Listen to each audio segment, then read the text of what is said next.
Welcome to The Big Picture, a show that takes a deep dive into the political landscape of not only America, but right here in our own backyard of Illinois. It's showtime, folks. The Big Picture is on WCPT 820. And now, here's your host, Edwin Eisendrath. Hello, everybody. Happy Saturday. And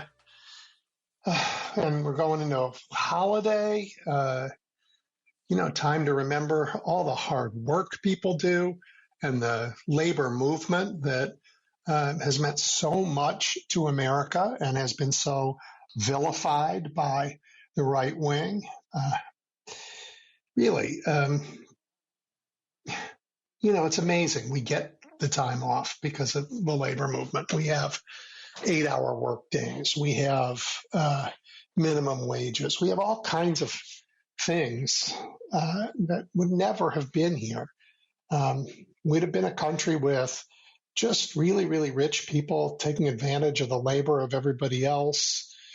People working hard and not, wait, that's the country we're trying to get again, isn't it? Oh my gosh.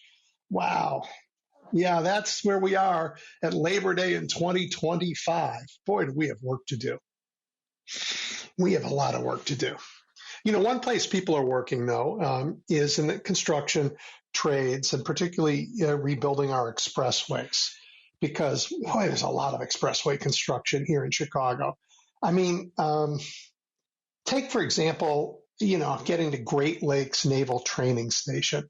That's about an hour north of Chicago on a good day, but between here and there is one of the busiest freeways in America, and it's under construction. We got frustrated drivers, and whether they're commuters or truckers, they all have to share that freeway, and now they're going to have to share it with those big military vehicles because Donald Trump is turning Great Lakes Naval Training Station into an ICE detention facility, and he plans to fill it in the coming weeks when he sends his troops to Chicago. Of course, Trump isn't saying that he's planning to rid Chicago of tax-paying, hard-working immigrants. No. Nope, that's not what he's saying. He's saying he's being begged by beautiful black women. That's his quote. Beautiful black women, they're asking me to do what? To militarize our streets and make us safe from violent crime. Well, of course, it's a lie. And it's a lie that no reporter, not in Chicago, not in Washington, and not on the Sunday news shows, and not in the New York Times should repeat. This is not about fighting crime. It wasn't about fighting crime in D.C. They took people from, Texas and anywhere else would send troops to D.C., and they're busy picking up garbage on the National Mall. That's not about fighting crime. Anyway, violent crime is down in Chicago as it is in other big cities. Why is it down? Well, a lot of reasons, but the violence reduction strategies funded during the Biden years are working. If Trump cared at all about crime, if he cared at all, he would continue the progress. He would support this work. Instead, he defunded it. Defunded it. Go figure. Just defunded the work. Doesn't care about crime. Never cared about crime. Certainly never cared about violent crime in Chicago. Earlier this year, you can imagine this. Earlier this year, Donald Trump commuted the federal sentence of, Chicago's most violent and dangerous gang leader since Al Capone, a man named Larry Hoover. Can you imagine that? And fortunately for those of us who live here, Hoover is also serving a state sentence that Trump doesn't have any power to lift.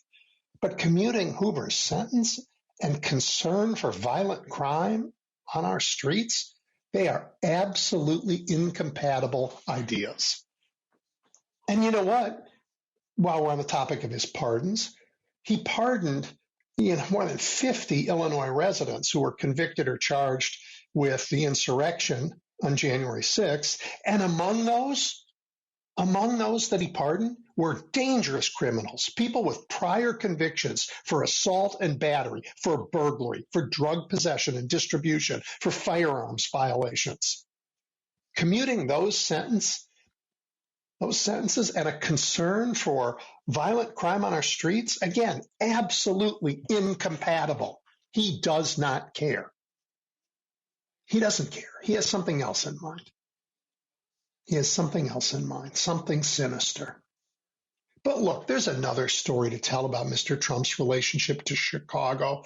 It's a sordid and familiar one, and it's one I know very well. It's the kind of story that makes you think of crooked aldermen and political hacks. It's one where Trump's only concern about crime is whether he can benefit from it. And right, I mean, you know this. I was a Chicago alderman. I got this. I really do. I've seen it up close. It's a beautiful city, this city of mine. And its motto is Urbs in Horto, means city in a garden. But, you know, they're veteran City Hall watchers who've quipped over the years that a better motto should be Ubi est mea, which is Latin for where's mine? That's the side of Chicago where Donald Trump is most at home. Look, let's take his namesake tower. And as I said, it's a beautiful building, in fairness. And, you know, if you took his name off it, the values of the property in the building would go way up.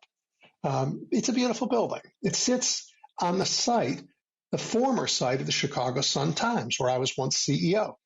I wasn't CEO on that site. He had sold it by then. A site he bought in 2001, a deal with the paper's then owner, a man named Conrad Black. Now, Mr. Black and his investors, they sold out Chicago journalism when they sold that building. They didn't put any of the money back into the business. They didn't put any money back into journalism. They didn't put any money back into trying to strengthen or grow the Sun-Times. Nope, they just pocketed all the money. And I know this because I had to clean up their mess later. But you know what? Mr. Black later was convicted of mail fraud and obstruction of justice for illegally diverting millions of dollars from a company he owned through fraudulent non-compete contracts. Really? Guess what? He received a full pardon from Trump in 2019. Man doesn't care about crime, just cares about his deal. And look, now it's time for me to admit something embarrassing. Before Trump Tower was fully built, I ran for governor, and you guys know this, against a crook in my own party. And a supporter threw me a fundraiser. He threw it in a place I'd never been. It turned out it was the model unit of Trump Tower. I've never met Mr. Trump, but if you look at his campaign contributions, there's an in-kind donation to my run against Rod Blagojevich, which, you know, when you think about it, is kind of funny because, like, I am really not his kind of guy, and Rod really is. In fact, Trump, of course, commuted the sentence of our criminal ex-governor who was serving time because he got caught on tape attempting to sell the U.S. Senate seat that became vacant when Barack Obama left to become president. After his release, Rod campaigned for Donald Trump's reelection. And when Trump returned to the White House, guess what? He pardoned Rod. And, you know, last week, Blagojevich authored a piece in the right-wing Illinois Review arguing that Chicago is at a tipping point in need of Trump's military intervention. Please. But, you know, I scratch your back, you scratch my back kind of relationship. It's not about fighting crime. It's about looking the other way to pocket an advantage. Right? That's how Rod went on. That's how Trump goes. This is the world he's comfortable in. And my gosh, the dirt isn't just political dirt. It's, you know, pollution. Because when he built his tower, he opted for a very unique cooling system. Trump Tower, it draws 20 million gallons of water each day out of the Chicago River, which he uses for his, you know, the heating system and the cooling system in the building. But the water gets heated and pumped back into the river, right? Never mind the system never complied with environmental laws, that it never had the proper permits, that it killed thousands of fish. In 2025, Trump Tower agreed to a $4.8 million settlement under the Clean Water Act, and it agreed to take steps to mitigate some of the environmental damage, right? This is his relationship to Chicago. Again, not trying to make us safe. Oh, and then there's a story that even my brother, the Hollywood writer, couldn't make up. It takes us back to 2021 during the height of the COVID pandemic. And you have to think back to how terrible that time was. Unfortunately, what Bobby Kennedy is doing maybe again. But back then it was, social distancing. Many elderly people were really afraid to leave their homes. And the COVID vaccine had just been approved, but the supply was limited. People were fighting over it. And across the country, vaccines were being offered only to, the populations most at risk. Here in Chicago, that meant vaccines were available only to people over 65, people who were at most risk of severe illness or death from the disease, and to frontline workers who are regularly exposed to the virus. That's where we were. Not quite, because, there's a hospital here called Loretto Hospital. It's a small safety net hospital in the city's low-income west side. And it received an allocation of COVID vaccines to administer to this target population. What did they do? They set up a vaccination site, not on the west side. Oh, no. They set it up in Trump Tower. And it turns out Dr. Anosh Ahmed, the hospital's CFO, lived in the building. And the hospital, it was suspended from the vaccination program for that. And later, Dr. Ahmed was indicted for money laundering and for a multi-million-dollar COVID testing scam. Right? He was home living in Trump Tower. According to Block Club Chicago, he subsequently fled to Dubai. So, you can't make this stuff up. Now, no one is alleging, of course, that the staff at Trump Tower had anything to do with a very unusual vaccination effort that took place in their building. Oh, no one's saying that. They didn't know. What happened? We didn't have anything to do with it. And although he later denied it, Dr. Ahmed bragged about vaccinating Eric Trump at Trump Tower in a text message that included a photo of the two of the men taken on the day in question. Just saying, not caring about crime, not caring about following the rules, not caring about the public. Nope, not a bit. It all feels more like the work of a crooked alderman than a president who cares about public safety, and it should. Oh, and speaking of, crooked aldermen, they're the property taxes. Chicago is in Cook County, and every year the county collects its property taxes from homeowners and from commercial properties like Trump Tower. And the more money that the commercial properties pay, the smaller the portion of levy that's left for the regular homeowners to cover. Now, for many years, nobody can say I'm, partisan here, because I'm going to say something about the Democrats and mine in my own home. But for many years, the assessment of real estate in Chicago was a wholly owned business subsidiary of a corrupt local Democratic Party. It was the party's political cash station. You know how this works. The assessor determines what commercial properties are worth. Then party leaders, who are also lawyers, appeal the assessments of those commercial properties on behalf of the property owners. And everybody wins except the homeowners, because the commercial property then gets a big reduction in what they owe. The lawyers, who happen sometimes to be aldermen, make some money. In fact, one of the biggest players in this business was former Alderman Ed Burke, who reportedly won more than $12 million in tax reductions for Trump Tower. Now, look, in fairness, I served on the city council with Ed, and I like him. And so far as I know, unlike Mr. Blagojevich, Ed did not seek a pardon or a commutation from Mr. Trump when he was jailed for shaking down a businessman. This is Chicago. But that's the side of Chicago that Donald Trump is comfortable in, not the side of where people are out there trying to protect us and keep us safe. And you know what? Not all of Trump's Chicago connections are even related to his namesake tower. There was a small bank, the Federal Savings Bank, It was once owned by a man named Stephen Koch. Now, when Rahm Emanuel was mayor, Koch's bank got $3.6 million in city job training money.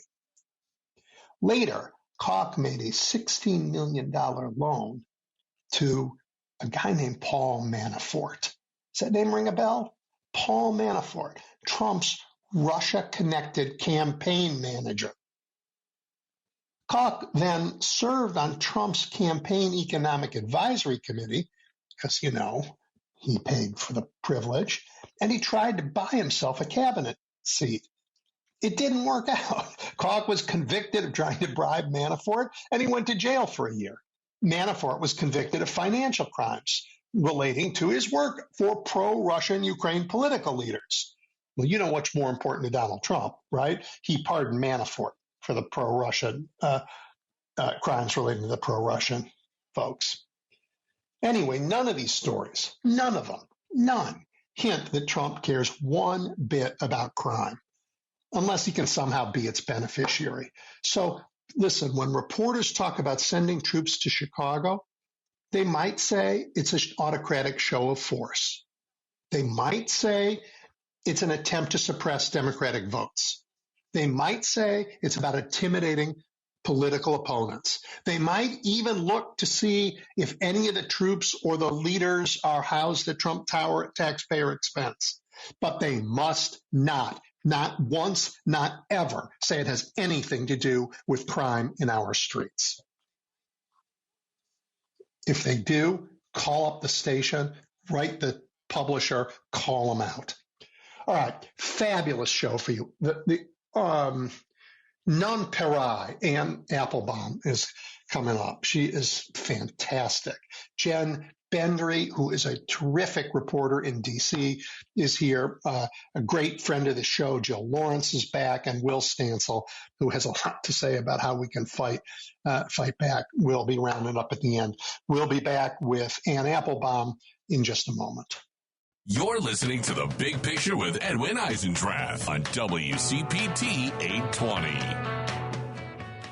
I am really thrilled to be joined by Ann Applebaum. She is, of course, a Pulitzer Prize-winning historian, journalist, and commentator. She carries the burden of a person whose work is essential to this moment in our history. She's a staff writer for The Atlantic, the author of many really important books like Gulag, A History, and the must-read and now out in paperback Autocracy, Inc. Her work, it helps us see what's right in front of us, but is so cleverly masked. She studied and reported on the rise and fall of totalitarian regimes, the challenges democracies face, and the forces at work to undermine American democracy right now. She is, this century, what Hannah Arendt was in the last, the person who best helps us understand how a free people might surrender their freedom. And that makes her work so unbelievably essential to the moment we find ourselves in right now. And I'm very grateful, Ann, that you have joined us. Well, thank you for having me. Yeah, I am, as you could probably tell by that introduction, in awe of your work. But many in our audience aren't familiar with it, and I've struggled a little bit as I got ready for our conversation and how best to use your time. And I think we might do well to begin with something everyone understands in their gut and then build on the connections to the moment we're in from there.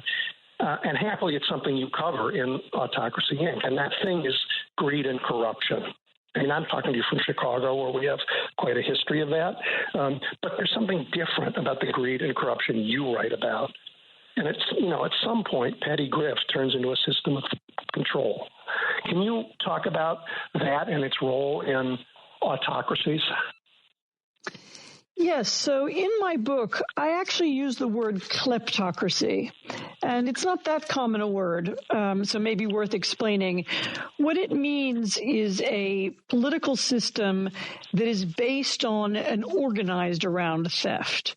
In other words, the people who are very wealthy, the oligarchs, the businessmen close to the regime, they aren't rich because they've invented a better mousetrap or because they're entrepreneurial. they're rich because of their political connections. So when you talk about a country like Russia, for example, the wealthy Russians are wealthy because of their connection to the oil and gas industry, because of their relationships to the Kremlin. Of course, people who work for the Kremlin are also rich because of their relationship to the businessmen.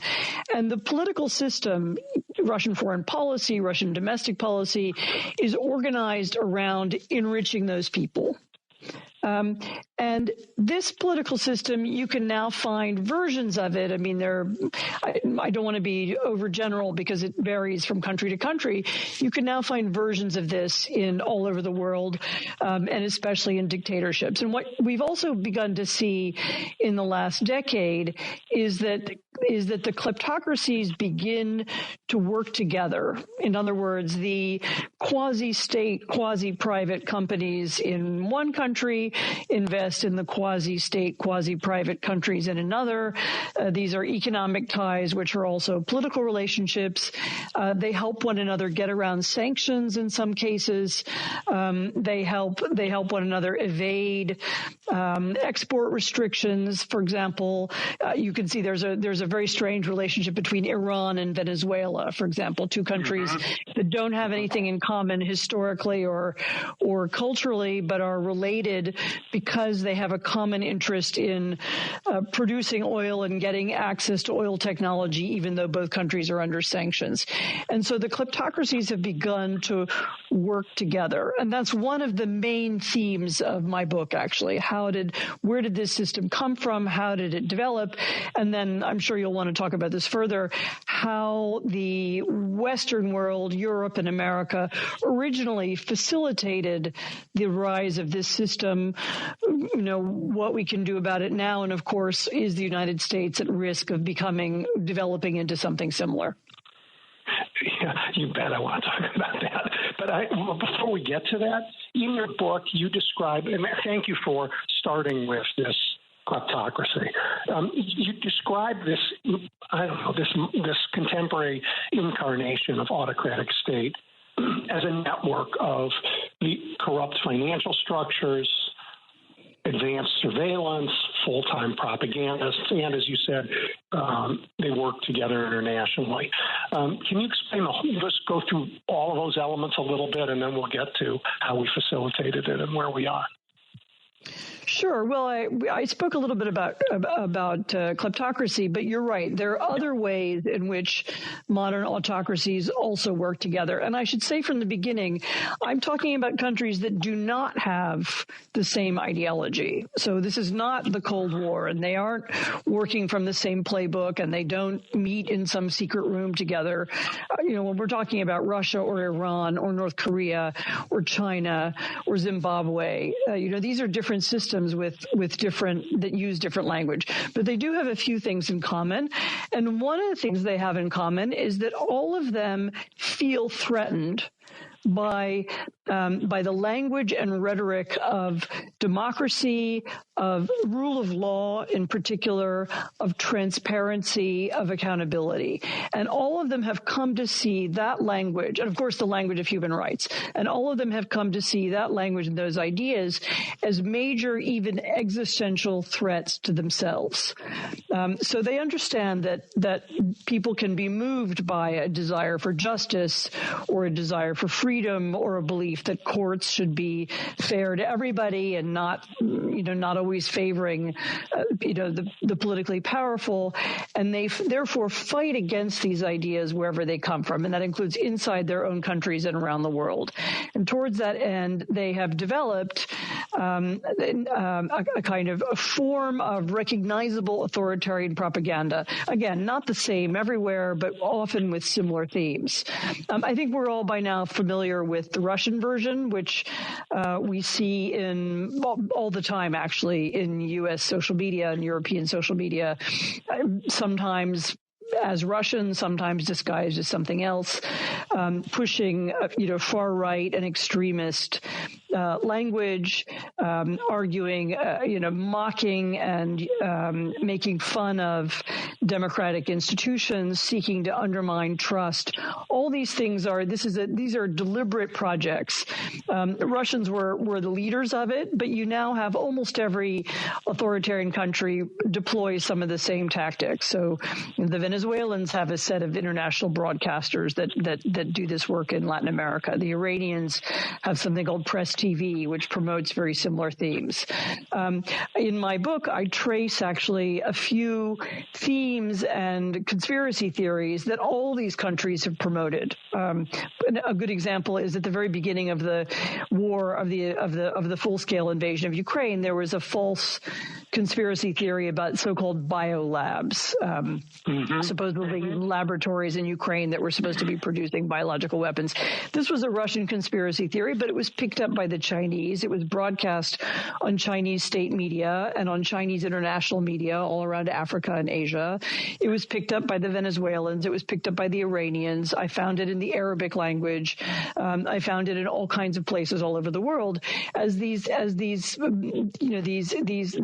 different sources of authoritarian propaganda follow and repeat one another. And again, I don't think this is an organized process. They simply learn the techniques and the strategies from one another. So they share kleptocratic goals. They share propaganda goals. And increasingly, they share military and geostrategic goals as well. And I think we've seen this most clearly in the war in Ukraine, where Iranian drones and weapons, North Korean ammunition, and even North Korean soldiers, and Chinese trade in parts and components have all enabled Putin in his ability to fight the war. That you now see the autocrats coming to one another's aid when they're fighting wars, when they're in trouble, bailing one another out. Maduro, the dictator of Venezuela, would almost certainly not be in power if he didn't have Russian weapons, Iranian money, Chinese investment. All of them help one another to remain in power. And so again, it's not an alliance. It's really a network. And they have come to cooperate in all different ways in order to maintain their power, maintain their fortunes, and to the extent they can to undermine the democratic world as well. Yeah, I mean, you're describing a mobster world, where people have power without ideology, without any goal other than staying in power and amassing as much wealth as they can by whatever means they can. Yeah, that's one way to look at it. I mean, some of them do have ideologies. I mean, the Chinese have an ideology that matters to them, or at least to some of them. But it's true that when you look at what they do, a lot of what they do is about protecting their own power and wealth and enriching people around them, enriching their families, enriching their friends, creating oligarchs who are then dependent on them and who can then do favors for them. I don't know, purchase media companies for them or carry out foreign policy goals on their behalf.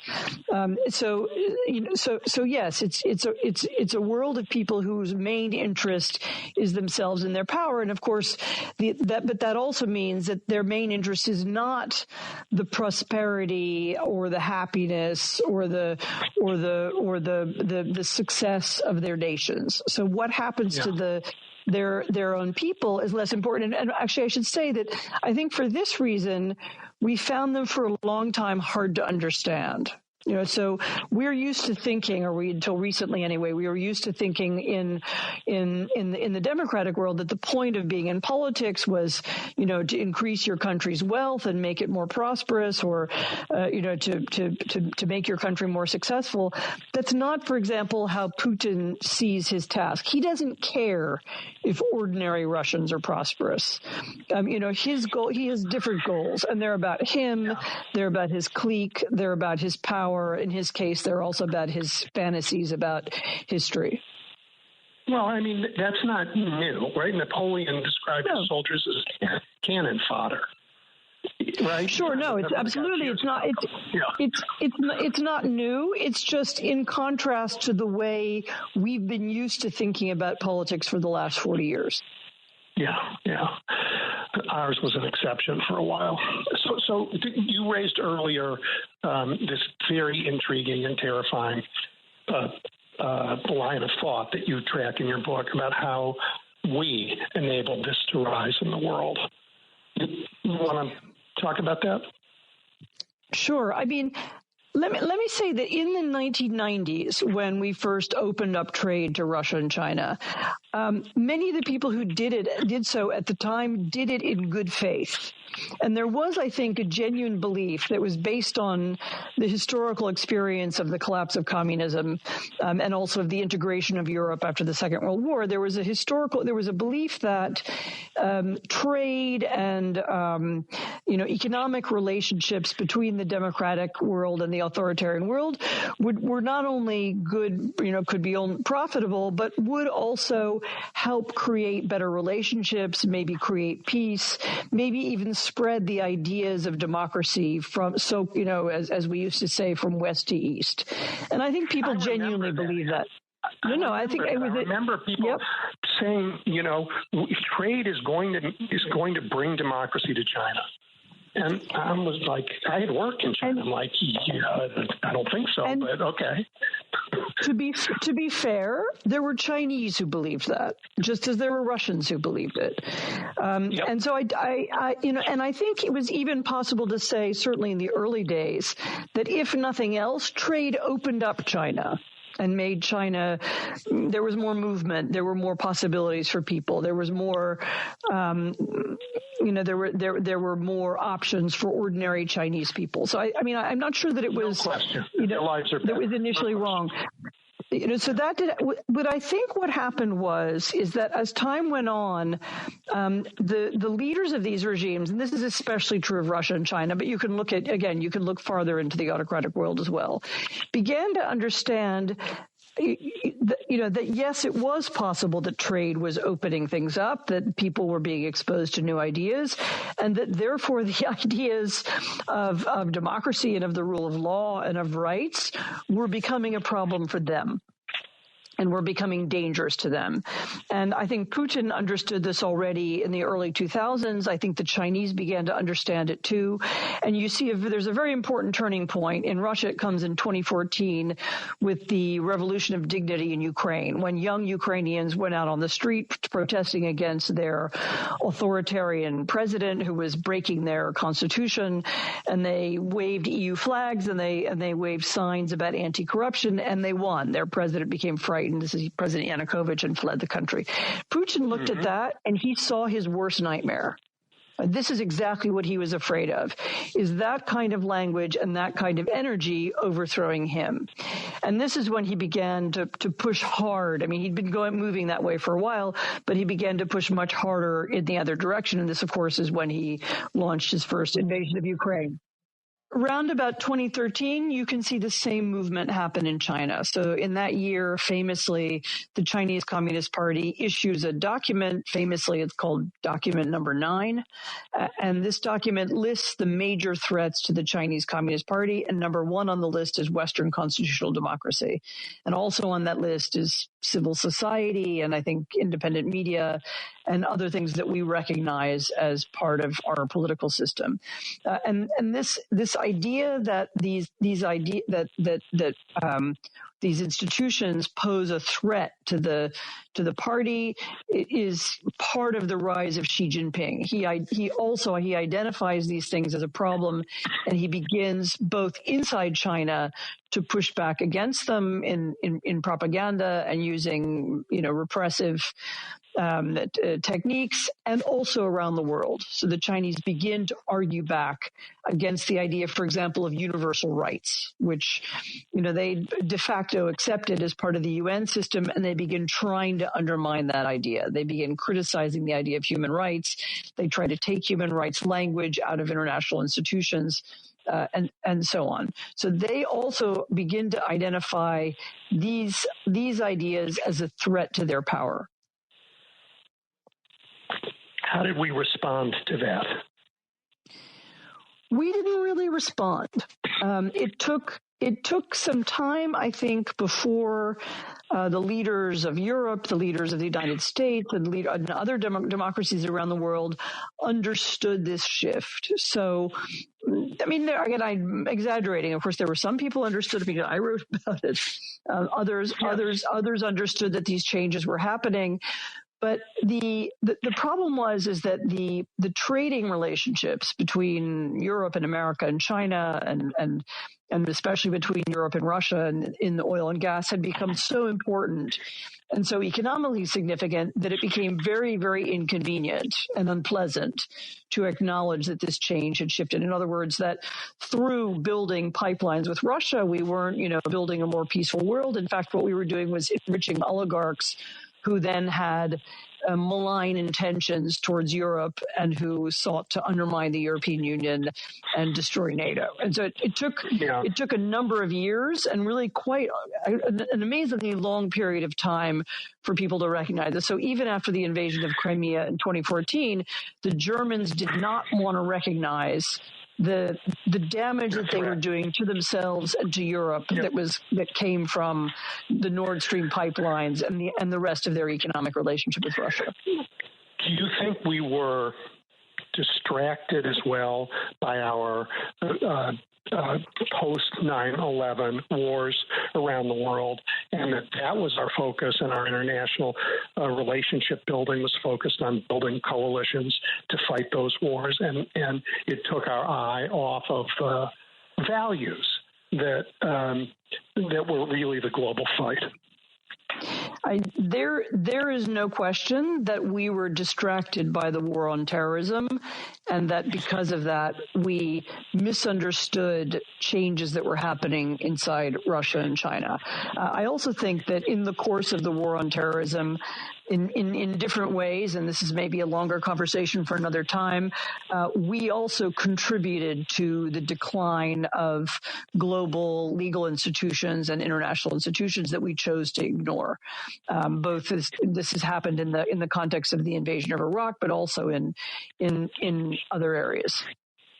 Yes, like our pioneering use of drones all over the world. Yeah. Others were also using drones. I mean, but the kidnapping of people and breaking international law in a number of ways. I mean, this contributed to the decline of international law that we're still experiencing the results of today. So inexorably, this leads to Russia's full-on invasion of Ukraine, and a West that's not prepared to respond. I think the United States initially did, but we backed off a little bit in this administration. No, so it backed up a lot. Actually, the U.S. response in 2022, the Biden administration's response to the invasion, was much more robust and much more vigorous than I think anybody expected, maybe including that administration itself. It was not immediate. I mean, there was immediate aid for Ukraine at the time of the invasion. And then over the next year, there was a kind of bumping up of the kinds of weapons we were willing to share. We weren't initially willing to share certain kinds of weapon systems. And then over time, we were, as we understood what the scale of the invasion was and the appetite of the Russians to keep going. The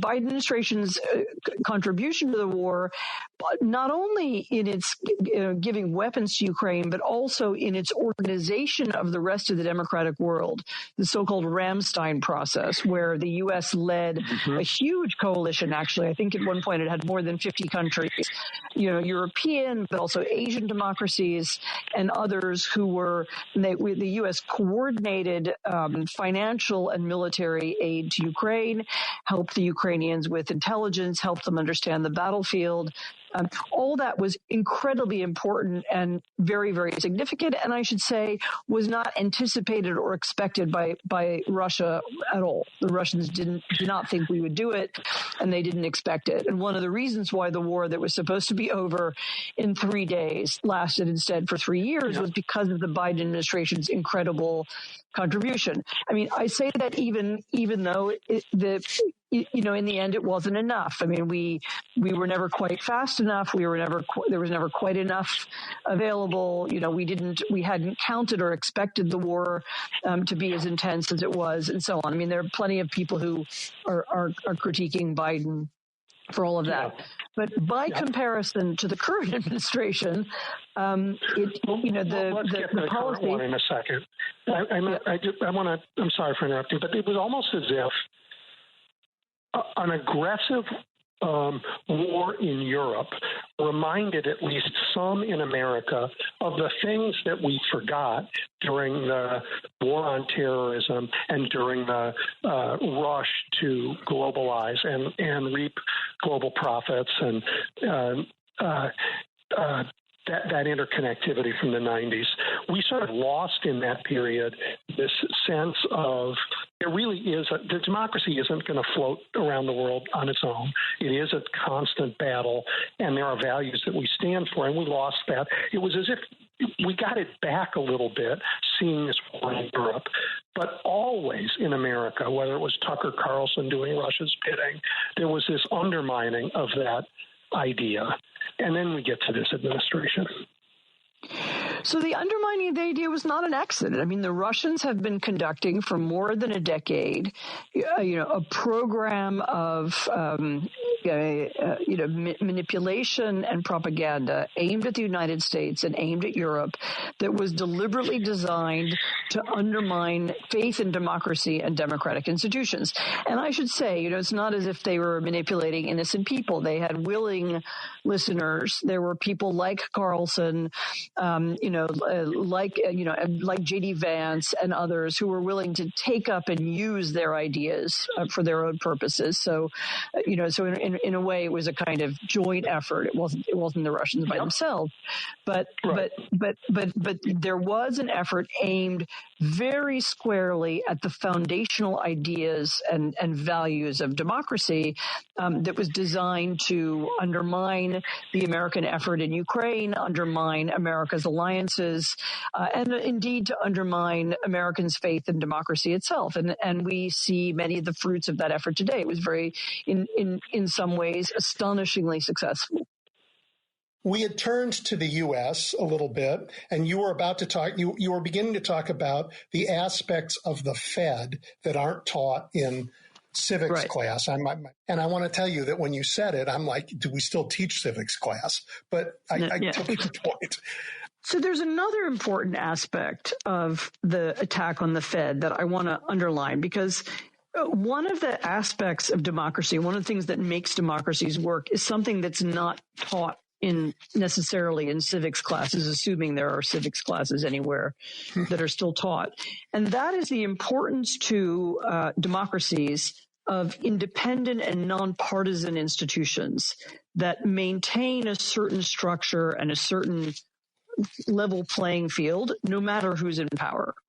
And obviously the courts are most famously this. Theoretically, the courts don't answer to whoever is the president. The courts derive their arguments from the Constitution and from the law. Same is true of the civil service. We have in the United States, or we have had until now, an independent, nonpartisan civil servants whose members may belong to the Republican Party, the Democratic Party, but it doesn't matter. They're still chosen and promoted for their expertise in controlling pollution or making sure that our food is safe, or that they understand how vaccines work, for example. Okay, so we've had these independent institutions. The Fed was one of those institutions that it made its decisions about the economy not based on political influence or what was good for the election of the president in power, but based on what was good for the American economy. And by seeking to undermine the Fed, and by the way, all these other institutions, the civil service, a host of institutions, attacks on the courts. By seeking to undermine these things, Trump is trying to personalize and politicize the federal government in a way that it will help him and will work for him. So instead of our foreign service officers or our civil servants working for Americans, or instead of our army fighting on behalf of the American Constitution, he wants to make all of those people and organizations work on his behalf for his political interests, maybe for his financial interests, maybe for his family's interest or his friends' interests. And that is fundamentally disastrous for American democracy, because what you need to have to preserve democracy, as I said, is this level playing field, that when you have an election, okay, someone gets to rule for 4 years, and they get to, make decisions for 4 years. And then at the end of the 4 years, we have another election, and, the other party is able to win. The federal government, in the meantime, is a set of neutral bodies that can be used or for whom policy can be made by one party or the other, but they are not personally loyal to the president. And this change that Trump is trying to inflict on our political system is the same kind of incredibly dangerous change that we see other dictators in other parts of the world, whether in Turkey or in Venezuela or in Hungary, have also inflicted on democracies. I pay attention to the practice of politics, not just the policies and the kind of forces you write about in your book. And in practice, back in 1970, a guy named Kevin Phillips taught the Republican Party that it can become the major party in the country by collecting the largest group of animosities inside it. And that led to the Southern strategy, and it's led to 50 years of Americans demonizing each other in order to win elections. And a little bit of that had always gone on, but it became the practice of politics. And I think that weakened us. And I'm interested in your thoughts about how we became less resilient to autocratic takeovers. So I actually believe that the fundamental change arrives with social media. And that the ease with which people accepted and absorbed conspiracy theories and false narratives on social media, which it simply enabled a different form of communication, really it changed not only us, but it changed really every country in the world. And I know this because I know that Americans always like to think of themselves as exceptional and to find every explanation for modern American politics, deep in the roots of American history or the Civil War, Reconstruction. But actually, a lot of what's happened inside the United States, the polarization, the spread of deliberately false information, this is exactly what's happened in other places. I lived part of the time in Poland. I have done for 30 years. And one of the most remarkable things for me has been the growing similarity of Polish and American electoral politics. These are countries that have nothing in common, no history in common, no demography in common, no economics in common. Nothing is similar. And yet there is remarkably similar language being used in both places, remarkably same kinds of political arguments, same culture wars, same everything. And that I have to attribute to the change in the nature of information, which I think is really the primary shift. That's important. I mean, I guess I take some comfort in that because Poland managed to recover its democracy, and maybe we can too. We'll see. We'll see.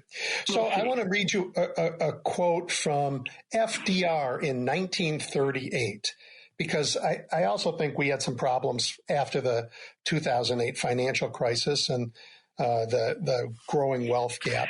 He said in 1938, "I venture the challenging statement that if American democracy ceases to move forward as a living force, seeking day and night by peaceful means to better the lot of our citizens, fascism will grow in strength in our land."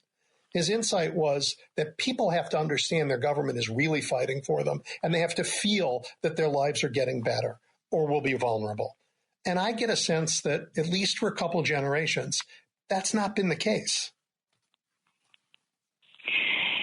It's not been the case, although, again, given the nature of modern media, the question always has to be, were people really worse off, or were they really upset about about something real, or are they upset about things that they've read and understood online? I mean, there's now a real question, and I don't know the answer to it, about whether people are,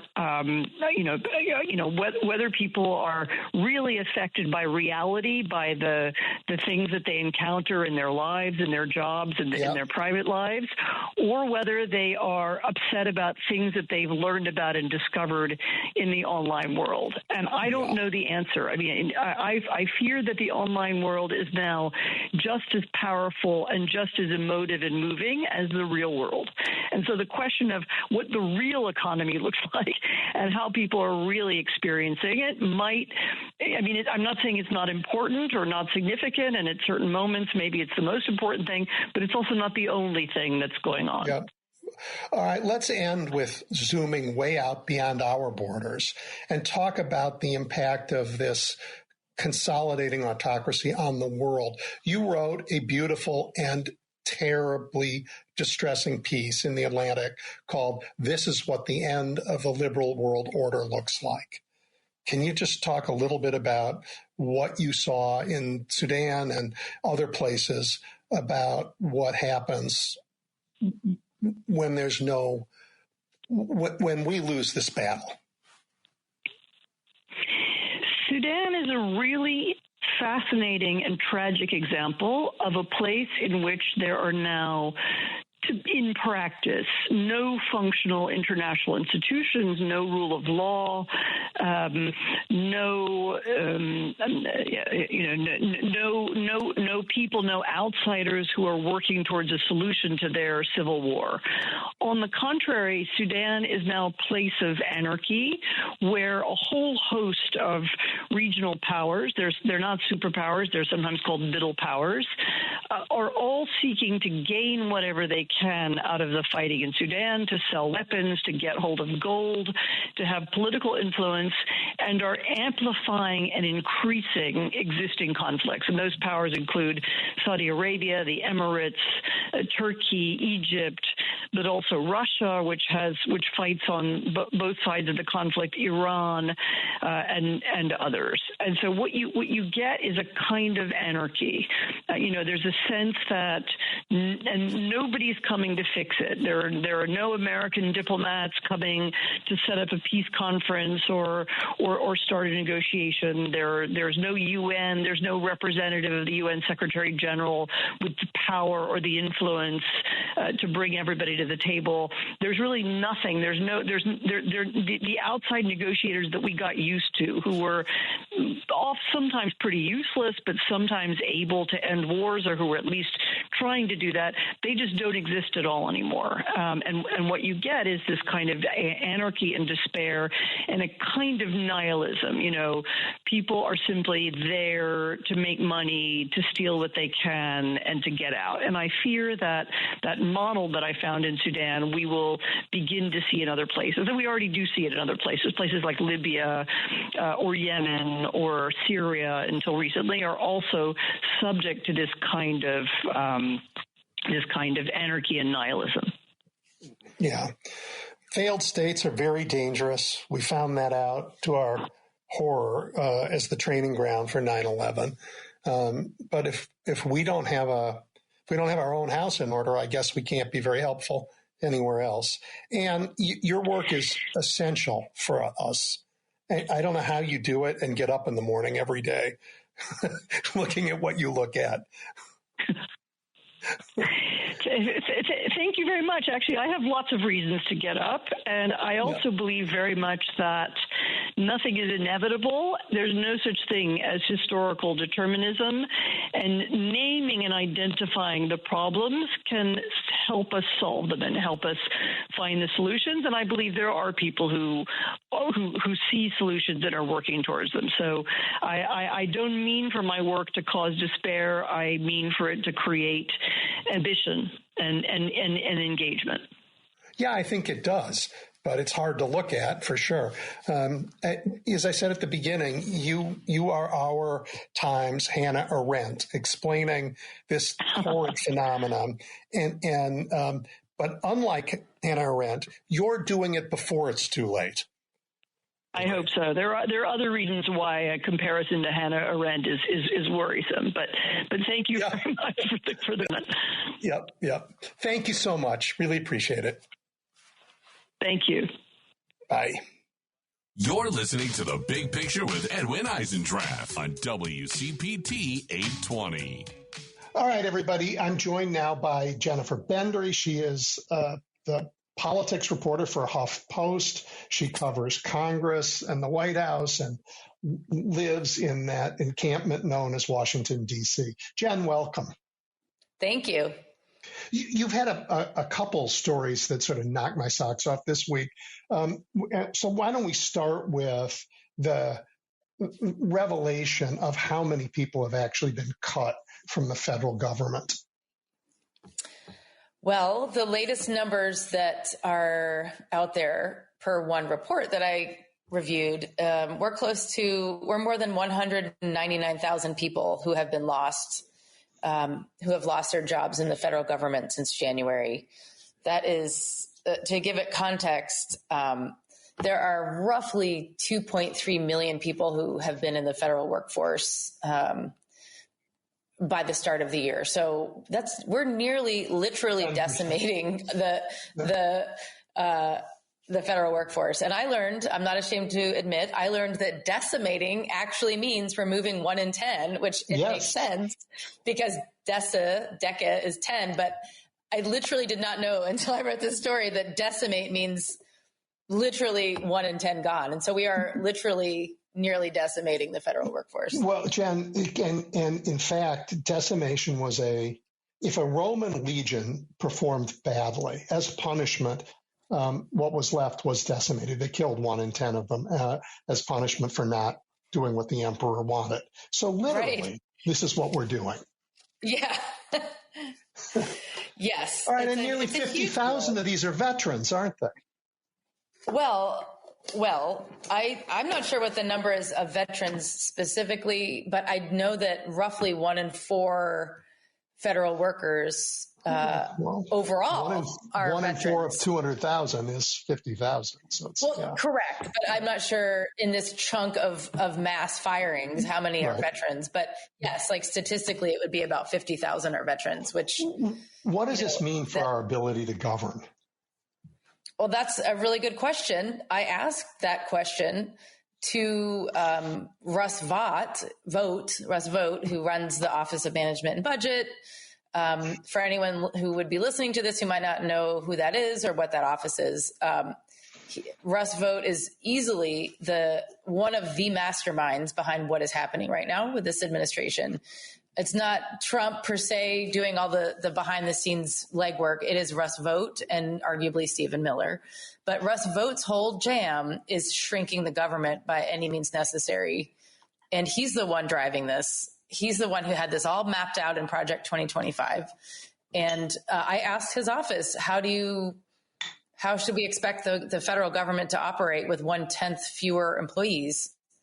And the response I got from his shop was 2 words with a hint of snark, I'm sure. His response was, per his office, was much better. That's it. It's so interesting. They just think it will be better. Because their measure of better versus worse is not that the departments are doing their job and serving the American people. It's a political operation, and they view the government as the enemy. They're in charge of a government they view as the enemy.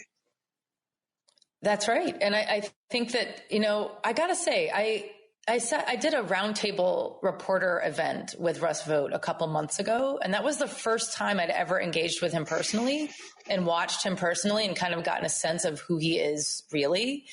And I think he believes he's a believer. I think he believes he's doing the right thing. I think he has no Are we allowed to drop F-bombs on this show? I have no idea. I will try not to. You can't do that. I do another show where it's allowed, but on the radio you can't do it. It gets bleeped. I just need to make sure we're what our parameters are here. Yeah. I will He's say a dangerous man. He is dangerous because he is smart. He knows how the system works. He knows how government works. He understands all the levers, and he came into this administration ready to pull all of them. And I think that he believes that just the more people he can cut, like haphazardly, recklessly, whatever, the more people he can cut and the more federal spending he can cut equals success. There's no nuance. It's just a blunt instrument. But help me understand that, because he's not cutting the deficit, right? He's not reducing the debt. In fact, they've raised both. So what's the benefit here? The benefit is that certainly when we cut federal aid, people died. When we cut what we're doing, what RFK is doing, people will die. When we cut FEMA, let's see, people will die. When we cut Medicare, people will die. But what does he think the benefit is? He's a true believer in what? In cutting. Yeah, but That's why? it. But he's not cutting spending. He's not cutting. I mean, it doesn't make, there's no logic that I understand, except that if government fails, if government really fails, the chaos is a good place to build an autocracy. I think that you are being too reasonable in the way you're looking at this. I think you need to reframe things with a much simpler black and white perspective. I think what Russ Vought, who's guiding a lot of what we're seeing right now with all these cuts everywhere, it's about cutting headcount and it's about cutting federal spending, period. That's it. Don't any thoughtfulness beyond that about the pain that will come from that is not what they're thinking about. And let me give you an example. I saw this morning that Trump told Congress last night that he's moving forward with plans to cancel $5 billion in foreign aid. And he's planning to do that through what's called a pocket rescission. A pocket rescission is essentially the White House has the authority to say, here's 30 days for Congress to decide on whether you agree on whether we should cut $5 billion in foreign aid. If you don't act on this, then it will automatically be cut. And a pocket I think the burden runs the other way. I think Congress, the law, which is the Impoundment Act, doesn't it say the president can propose a rescission, but Congress has to okay it? Well, so that's the rub here. It's questionable if they can do this. They say they can. Let's say legal experts say, no, you can't. But does that mean that they're not going to do it? At least try to do it? No, they don't care. They're going to, of course they don't care, because this is part of the broader goal here. They just want to pull every lever possible to impose as many cuts to areas that they want as possible, period. If they break laws doing it, or if they take unlawful actions, then they'll find that out in court later. That's their whole MO. So when you think about that as the driving factor here, then all these other much more thoughtful, holistic questions like you have about, well, won't that hurt people? Won't that force a lot of people out of their jobs and leave them unemployed? Won't that mean people will die through what HHS is doing? Or we cut foreign aid by billions. Won't that hurt people overseas? Yeah, of course it will.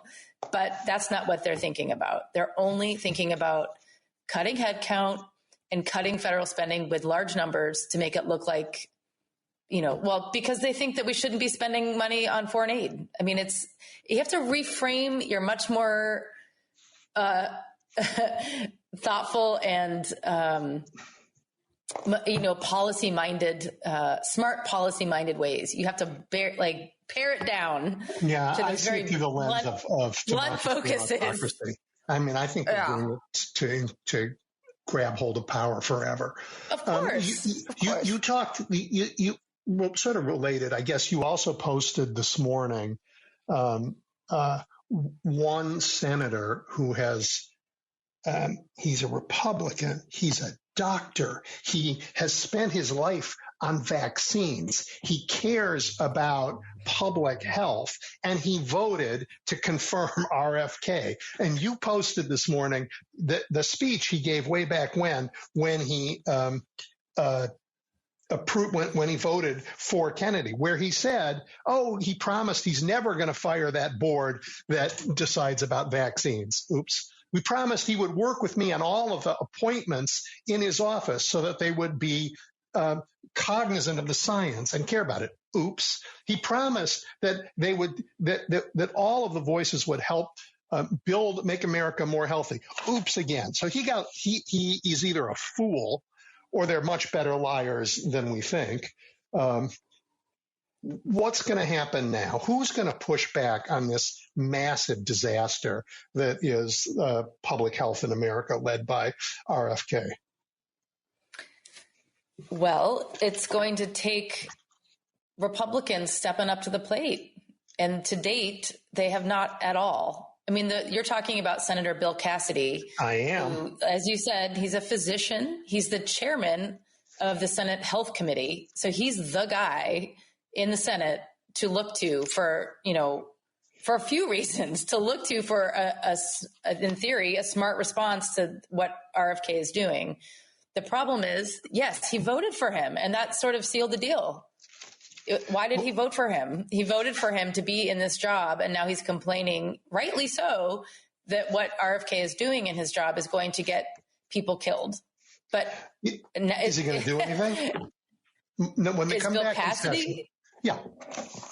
Well, see, that gets to the broader problem we're seeing in D.C., which is we have three separate branches of government. Congress is supposedly one of them, and they have just folded under Trump. They are not standing up to him. They are too scared of him. They're too scared of their own individual races, of getting reelected, of having Trump get mad at them for any little thing they do against him, and then him running some new candidate against them in their next elections. So they're all beholden to him. By and large, everybody is just lining up behind him. What Cassidy has done is he just said, hey, I'm the guy everyone's looking at as the Republican who is the point person on health issues. Hey, maybe we should not have that vaccine panel meet and make any recommendations right now because RFK just gutted the leadership at the CDC. But do you think that RFK or Trump cares at all what Bill Cassidy says now? Of course they don't. Well, I think they don't, unless the Senate decides. I mean, 3 senators with a backbone could make every bit of difference. And that's not going to happen. Go ahead. You've answered my question. I mean, Bill Cassidy is making, so you view Bill Cassidy's noise here as no different than Senator Collins' consistent state of alarm. Yeah, in fact, she did issue a statement yesterday saying she's extremely alarmed, which is, again, right. For anyone who's listening to this who doesn't know, Susan Collins is notorious for responding to every serious policy situation by saying she's alarmed. She's like a car alarm going off in the street when a bus goes by. Means nothing. She is known for literally saying she's alarmed by. Yeah. Like there could be anyways. Yes. But Bill Cassidy, this is not backbone. What we're seeing with Bill Cassidy, this is called the bare minimum, the barest minimum. As the chairman of the Senate Health Committee, who is a physician, who understands the crucial role of science and medicine in American public health policy. The bare minimum is him saying in a statement that he doesn't think that the CDC's Federal Advisory Committee on Vaccines should issue any recommendations until they sort out who's in charge at the CDC and until we can believe that the people making these decisions actually understand science and medicine. I mean, that's the bare minimum. That's not backbone. Right. Yeah. That is everyone's looking at him. He talked about restoring confidence in healthcare. That's really worked well for them. I mean, the reason he put that out is, I'll just add and then we can carry on. Yep. But I will just point out the reason he put that statement out at all, in my opinion, is because everybody is looking at him as this is happening. He has to say something. So that's what he said. Okay. Losers. On the Democratic side, do you see fight? I mean, I see it all over the country. People are saying the Democrats don't fight. They don't know how. I firmly disagree, but I don't live in Washington, D.C. I see it in governors. I see it in state legislators. I see it all over the country in ordinary people who are Democrats. Congress is maybe the last place we're going to see it. But do you see fight now? What do you expect, for example, in the budget fight that's coming? Well, okay, there's a couple of things with that. I think that in D.C., the Democrats in Congress, while some of them are, how can I put this? Some of them are better than others at saying, like, meeting the moment, I will say, with things that they say. But I think by and large, the party in D.C. feels rudderless. I think they're scrambling. I think they're reactive to things. And I say this objectively, like I'm not here to just punch down on the party, but I'm looking at them. I don't really know who's in charge. Who is the Democratic Party's leader in D.C. or at large? I don't know who that is. I think certain members break through. I think AOC from New York City has a way of connecting with people, saying things and meeting the moment in a way that most others don't. I think, like to your point, there's certain governors, there's certain people in different states that are kind of punching through this authoritarian takeover of the government right now in a way that members of Congress are not. Jen, I'm not really talking about communication here. There's some, like AOC's a great communicator, and not everybody in Congress is, but they all have votes and they all can say, you know what, we're not going to work with you on the budget. You tell us that that you're going to restore those cuts to healthcare, and you tell us in law that the president cannot do anything but spend the money in the way we say, period. Or we don't vote for it and you're on your own. I mean, are the Democrats ready to do that? I just don't think that's the correct parameters from where I'm sitting. Republicans control the Senate. Yep. Republicans control the House and the Senate, period. The Democrats can make a lot of noise. They can all vote no on budget issues. They cannot participate in budget issues. By and large, they need 60 votes. They need 60 votes. That's true, but I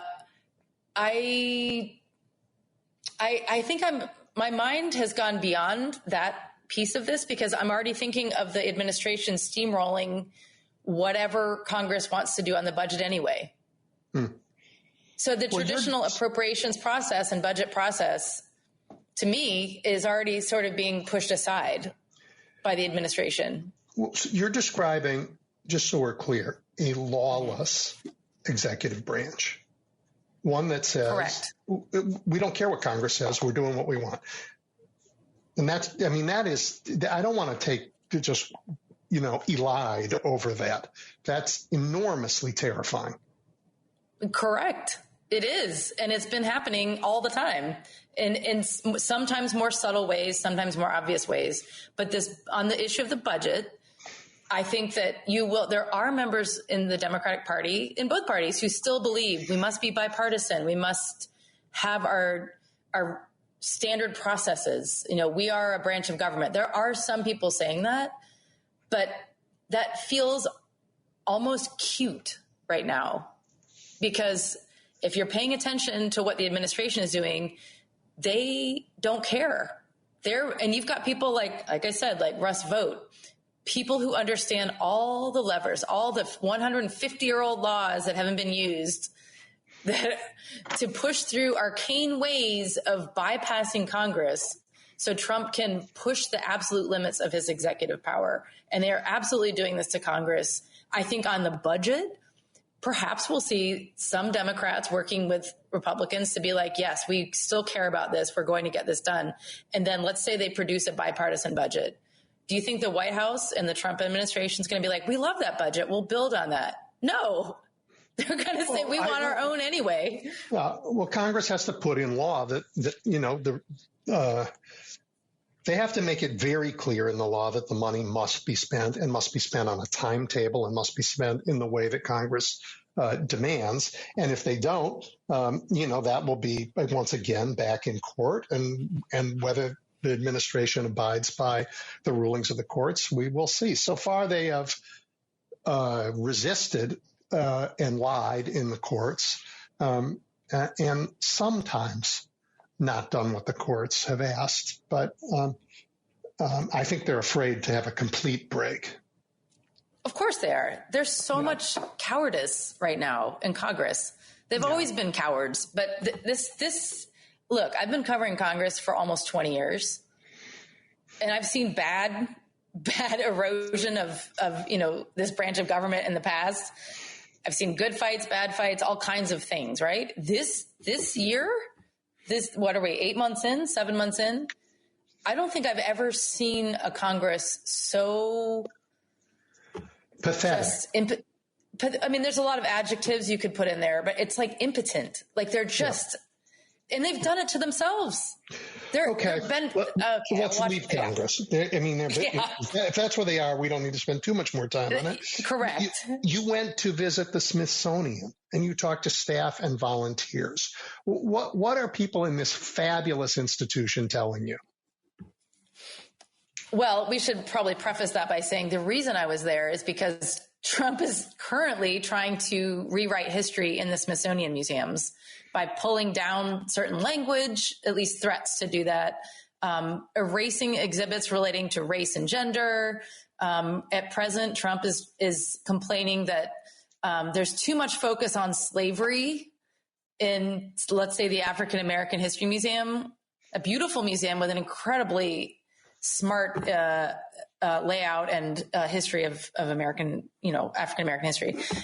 So what I did was I went to several Smithsonian museums to ask tourists and staff about what Trump is doing by trying to, in a very creepy Orwellian way, trying to actually rewrite history and erase parts of history to make it more positive and white.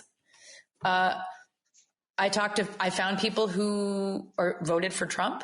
And these were people from all over the country that I talked to.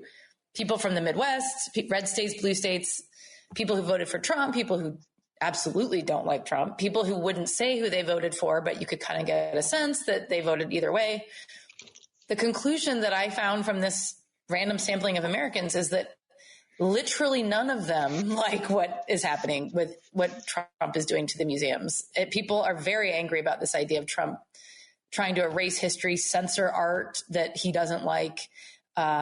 What's creepy is that the Smithsonian is filled with people who are terrified, like the employees, because they're terrified that Trump is going to rip away federal funding for the museums if they don't acquiesce to him. But they also don't want to acquiesce to him because free expression, preserving truth, these basic fundamentals of a democracy are at risk here. Smithsonian staffers have been instructed, at least with some museums, repeatedly not to speak to the press at all. I found a couple of moles that have agreed to talk to me, and they said that people are really scared and really mad. But there's mostly a lot of fear because they are scared that all the work they put into these incredible institutions that people come to from all over the world for free, by the way, these are free national museums, that they're going to start making some kind of creepy overhaul of what reality is. On Thursday, Lonnie Bunch, the head of the museum, and Trump had lunch. Do we know anything about the outcome of that yet? I do not, but that is, let me say about that. I don't know what came of that, but what I'm curious to know is that what Trump said in there, because this push to rewrite history and censor art that Trump doesn't like, it's not actually coming from Trump. Much in the way that Russ Vought is the one trying to slice apart the federal government, there's a different person named Lindsay, I want to say Halligan. She's the point person who's doing this. Yeah. Trump has basically deputized this woman to go through and do this. So if Trump is meeting with Lonnie Bunch, just them, I feel like Trump is checked out. I don't think he actually cares about this that much. I think it's him saying, "What day are you vested in your retirement? And I'm going to fire you a day earlier," because that's possibly. Yeah. That's really also really terrifying. You don't know this. My view, and my listeners know this, is that it's important Trump's not wrong about the importance of history. He's just lying about it. We began with Rome. In ancient Egypt, the pharaohs used to scratch off their predecessors on the obelisks so they didn't exist and carve over them. This is not new, this idea that a pharaoh should change history. But my dream is, of course, that when we win, we create a new Smithsonian Museum by taking Mar-a-Lago and making it the Museum of American Fascism. I see an op-ed. Turn their symbols of power. And it's not crazy. Robben Island is a museum in South Africa. And where you live, Arlington National Cemetery was Robert E. Lee's slave camp, his plantation. Right. And we said, you know what? It's going to be the place where we honor the dead who fought to beat you. So this is not a new idea. Right. We just need. Okay. What did you make of the cabinet meeting where everybody sat there for 3 hours and had nothing to say about the government and everything to say about the great man himself? Unreal that this is happening in the United States. I hope that the video footage of that meeting is preserved in a time capsule and presented in college classes. If we still have a healthy democracy in this country in the future, as a low point, a very low point in this country's history, because it's like, dear leader, it's everybody just competing to see who can suck up the most to the dear leader, our president. And this is the stuff of other authoritarian regimes. Yeah. All right. And Yep. I was just going to add that, I live here in DC, and, you may have seen that, there's like preparations underway for celebrating the 250th year anniversary of America. And there are ginormous banners being rolled out atop federal buildings in the city right now. The Department of Labor is the one that's been getting the most press, but it's also at the Department of Health and Human Services, like building stories long banners of Trump's face being draped down over the side of these buildings with massive. His face is probably like 5 stories big. Okay. Yeah, no, it's Tiananmen Square with Mao looking over the square. It is. And it says in very tiny letters underneath it, it says something like, America's 250th. And then in ginormous letters, it says like America first or something. Mm-hmm. And it's creepy as hell. And it aligns with the meeting you brought up with his cabinet secretaries. It's like, what are we doing here? How is this already happening in like 7 months? All right. So we knew it was going to happen, and a lot of us said it was going to happen and explained exactly how. In 7 months, though, we are here. We have arrived. Yeah. Well, anybody who read Project 2025, 2024, whatever it's called, knew it was coming. All right. So we've basically run out of time, but just to recap our conversation, you are a reporter who covers Congress and the White House in Washington. And the entire tenor of this conversation is, hey, fellas, Congress doesn't matter anymore. They've been completely neutered. And you have a president who thinks he's a king and he's getting away with it.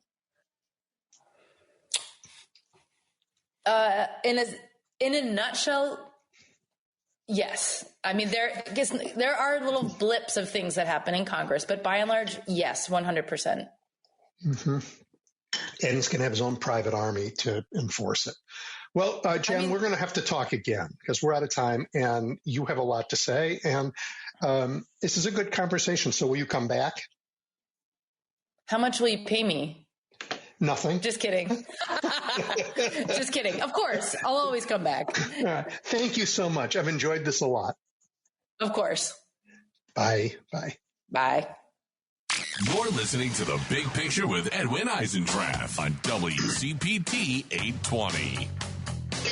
All right, everybody. Jill Lawrence is back. It's been a while. As you know, Jill is a columnist whose work appears most often in the Bulwark. She is a great friend of this show, but she hasn't been here for a while. And now we're going to find out the delicious reason for that.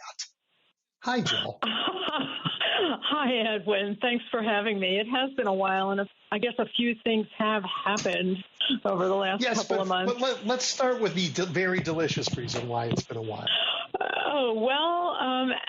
In an amazingly timely coincidence, my writing partner and I have just finished the D.C. Voting Rights Cookbook with Recipes and Justice for All. And we wrote it in a light vein to try to get people interested in the subject, and we had no idea that it would be in headlines across the country for all the wrong reasons.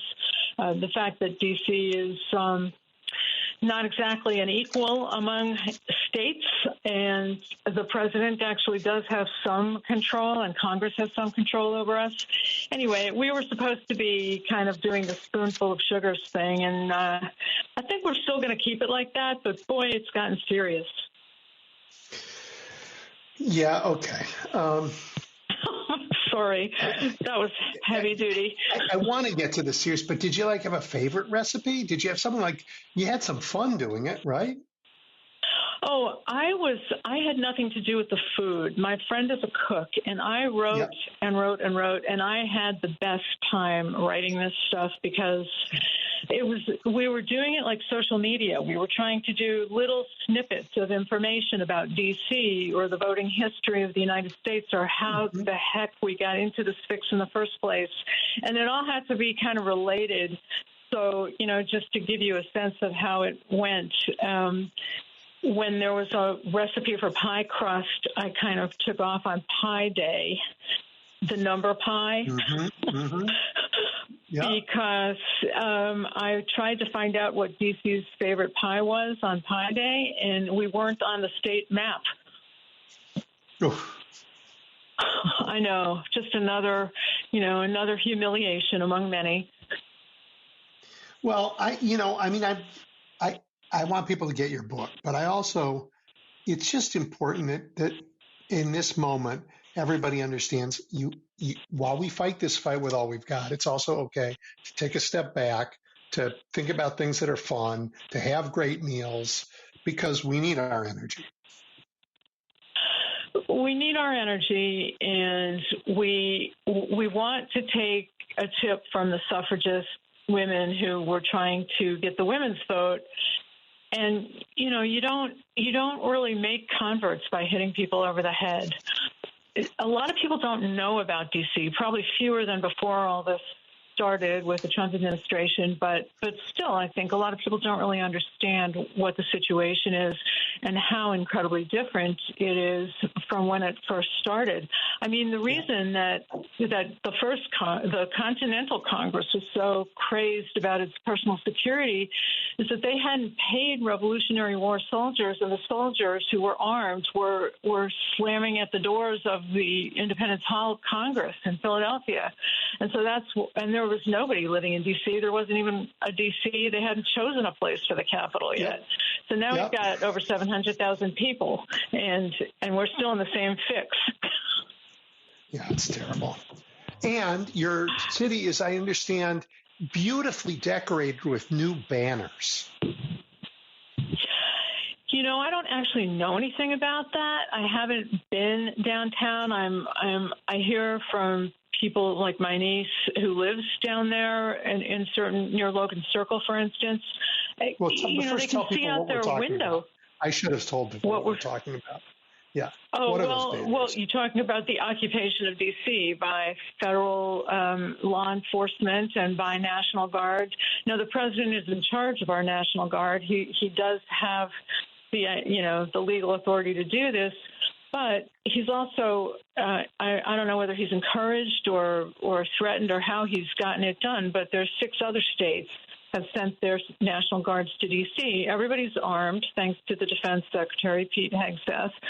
And it seems mostly like an immigration situation where, you know, some of the people, yeah, maybe they are hardened criminals, but a lot of them are delivery drivers on mopeds, and there are blockades set up. And, you know, the weirdest thing, and you probably have heard about this, is that they have people doing landscaping. And I mean, so Jill, I would go up to them, and you know, it's a good thing I'm not there. I would get in trouble so fast. But I would, first off, maybe throw a sandwich. I would go to these young men and women who've been sent there from Texas or from you know, South Carolina, which has got hurricane risk. Their families are at risk, and they've been moved to go to D.C. and just say, you know, you have been taken. These are volunteer jobs. You've been taken away from your family. You've been taken away from your real job to come pick up the litter of tourists in D.C. Is this really what you signed up for? It's insulting, and you know, I don't know how much this is affecting how D.C. looks right now, but Congress accidentally took away more than $1 billion of our budget when they did their cuts in the spring, and they vowed they were going to give it back. It was an accident. It was not U.S. taxpayer money. It was my money, my neighbor's money, D.C. taxpayer money, and they never gave it back. And so, you know, there were huge cuts that had to be made in public safety, police overtime, education, programs for kids, just all kinds of things. So, you know, we can't win, although it's a lovely city. Let me just emphasize that. It is a lovely city. But before, what I was asking about wasn't actually the National Guard.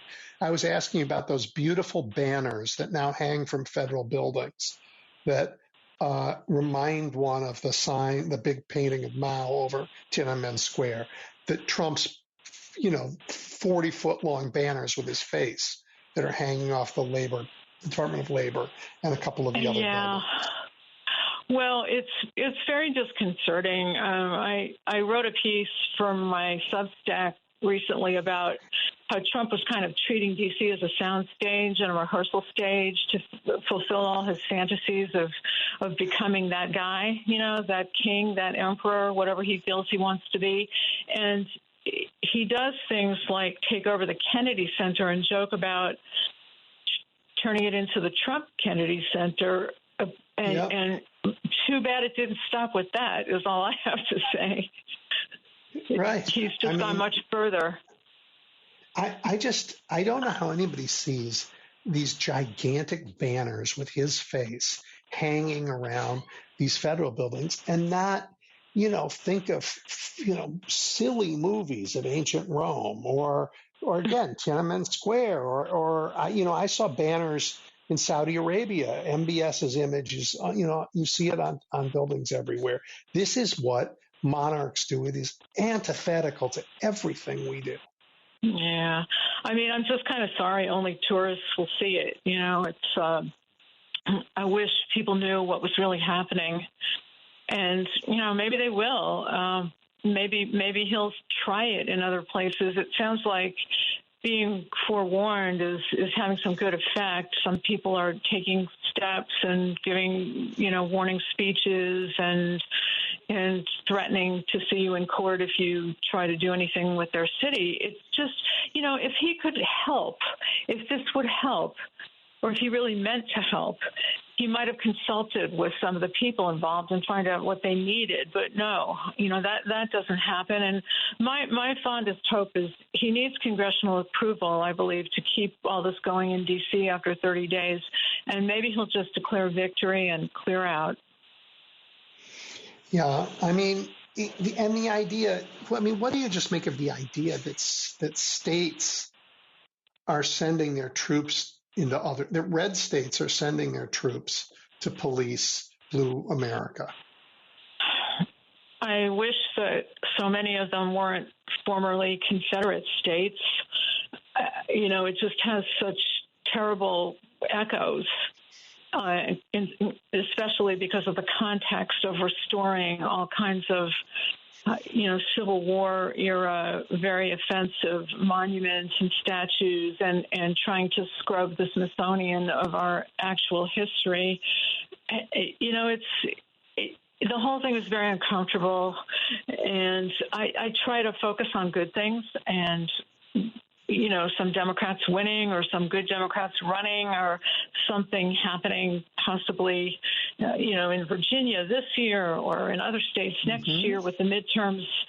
But it's really hard. I mean, mostly I just read really crappy novels and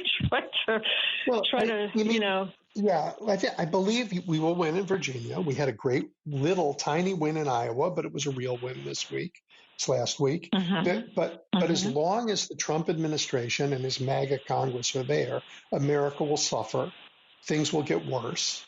I mean, what Bobby Kennedy is doing to America is going to have damage far longer than I'm going to be alive.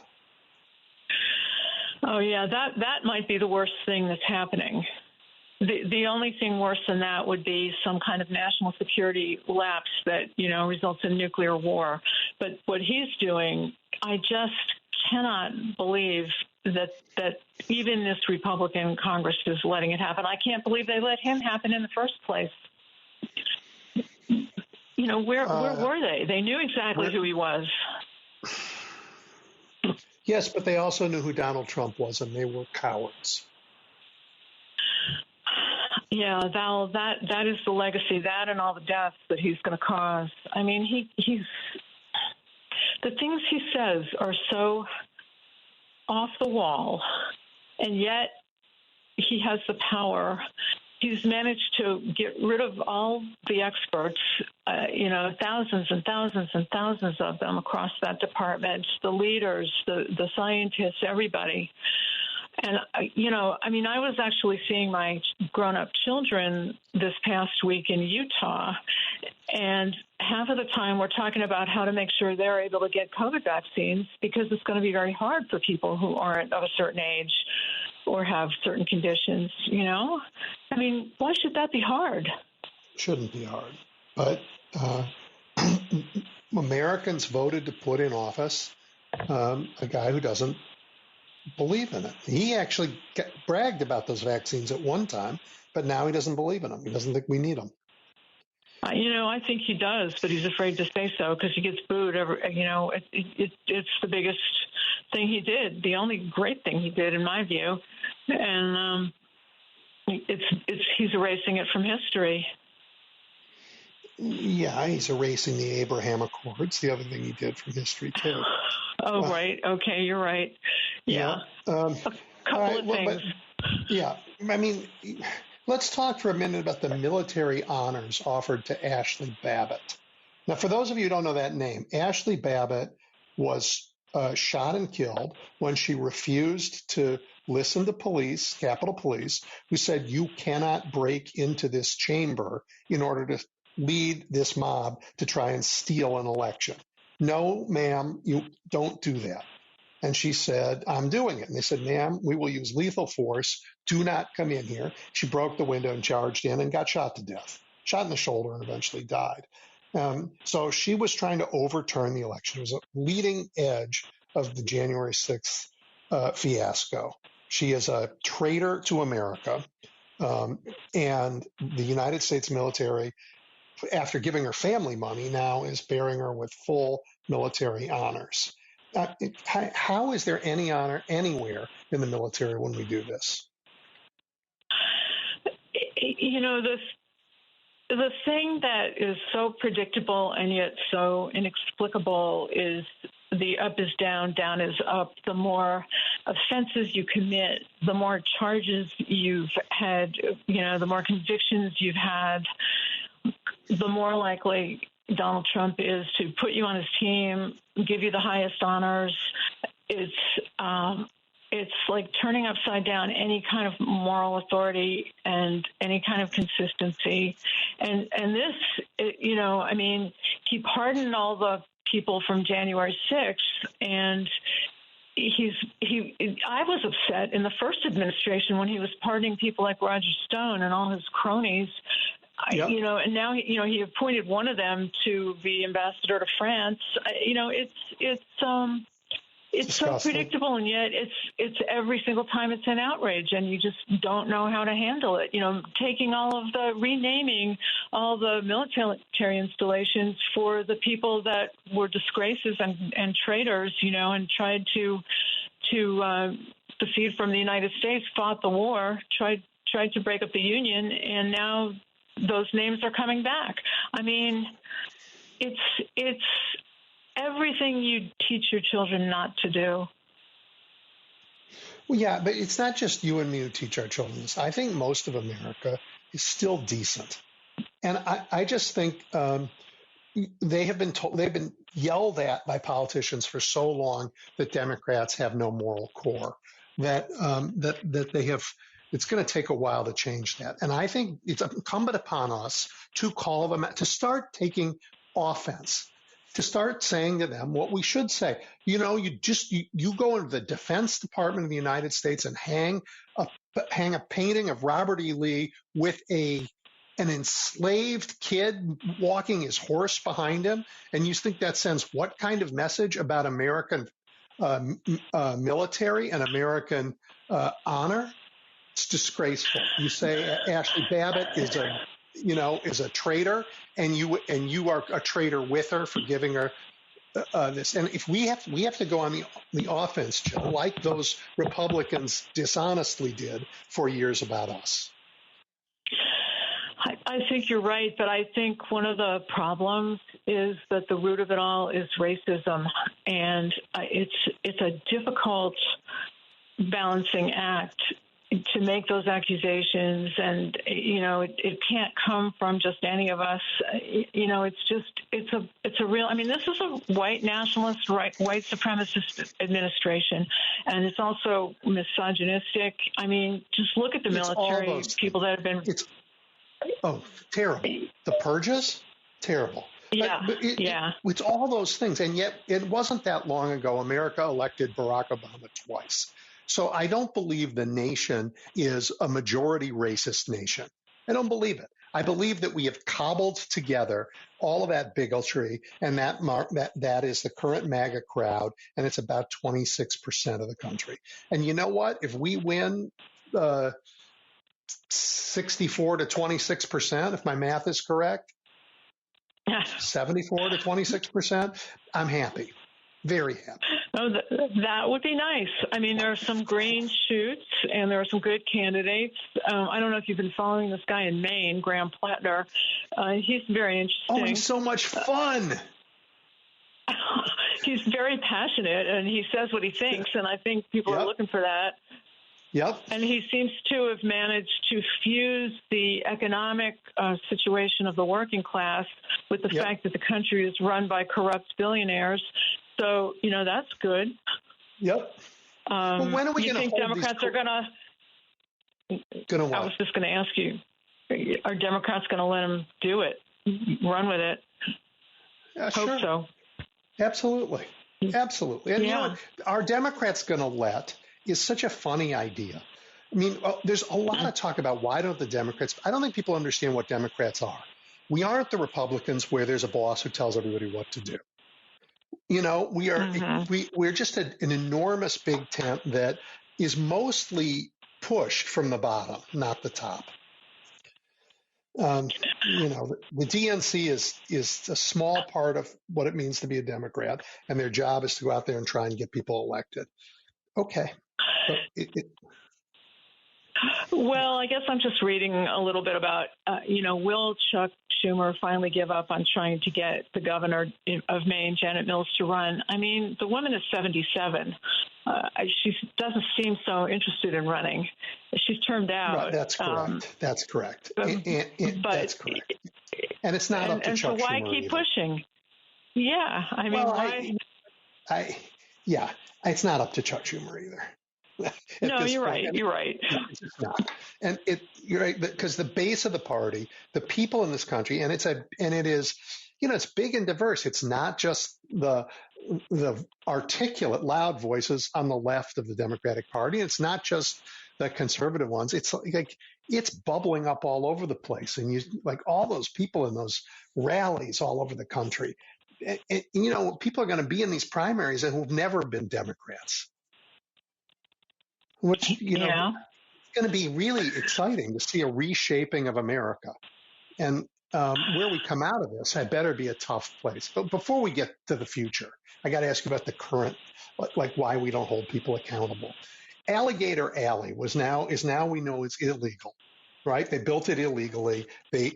After spending billions of dollars to preserve the Everglades, they went and paid no attention to any of that, built this, and a judge's ordered it closed. So they have a sunk cost of $218 million, which is what they spent to build it, and that's gone. It's going to cost them another 15 to 20 to clean it up. So now we're at $250 million. And if they don't reopen it, they have a potential $400 million liability for all the contractors. They contracted to run it after all. So we're talking about $500 million, $250 million to $500 million that Florida just like poof, gone in smoke. When do the taxpayers of Florida or the taxpayers of America say these guys are the biggest grifters ever, and they're just putting their hands in our pockets, Jill, and taking just costing us a fortune? Well, they have a really good opportunity in Florida with the governor's race coming up, so maybe they will take that opportunity. I mean, I really feel like, David Jolly, who's exactly the kind of person who could win Florida in a very good year for Democrats. I mean, he knows what arguments to make. I'm sure this is going to be part of it, but everything takes so long. I mean, I'm thinking actually of the ruling against the Trump tariffs and how they're illegal, but there's a stay. They're going to be enforced. He has until October 14th to appeal to the Supreme Court. I mean, everything takes forever, and then you don't really know how it's going to turn out, whether it's a court in this country or an election somewhere. It's just maddening. What's your prediction about the Supreme Court when they get this case on October 13th at midnight from Trump?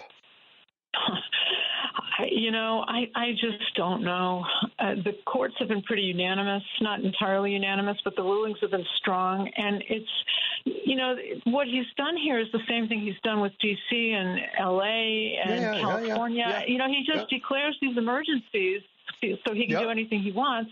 He did it in his first term and took money from the military to build the wall by declaring an emergency of some sort, and that was illegal. It was later ruled that he shouldn't have done that, but nothing ever happens. At that point, he was out of office, and and the same with all of the cases against him.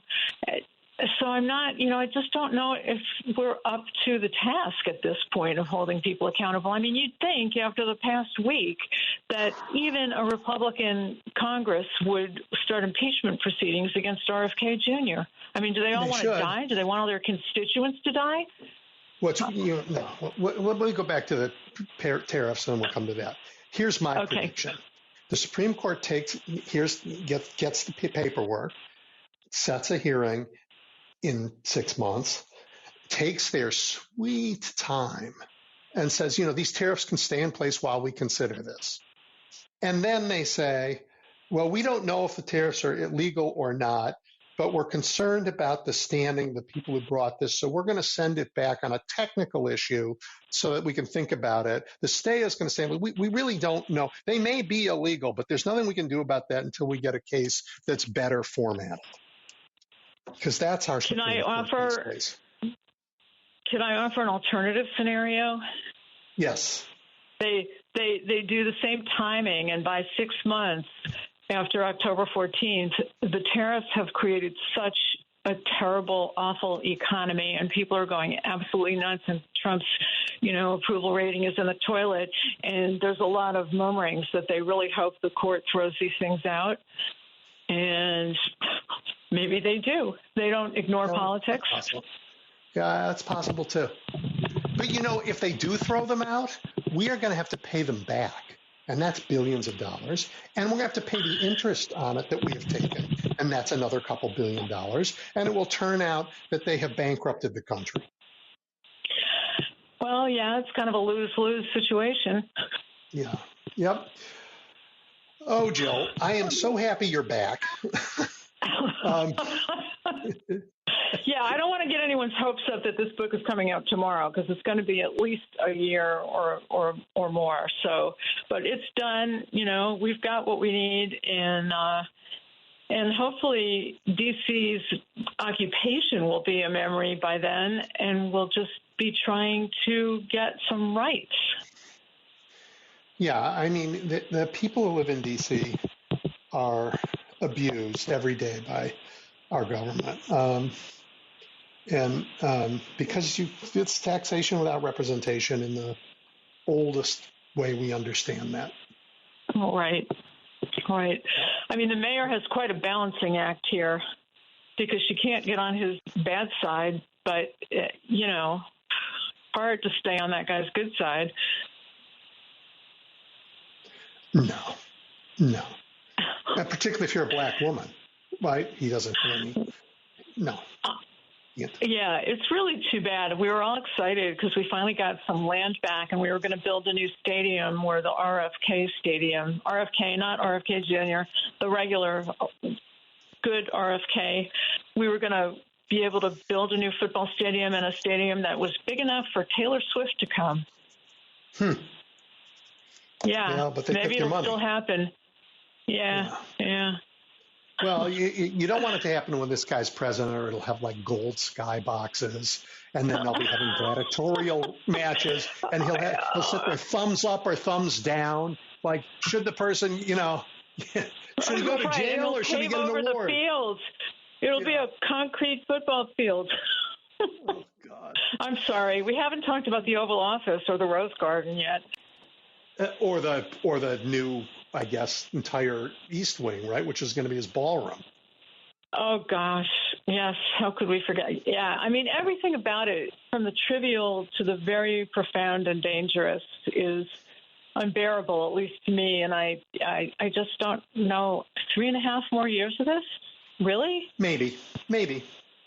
J.D. Vance would like him out. We'll see.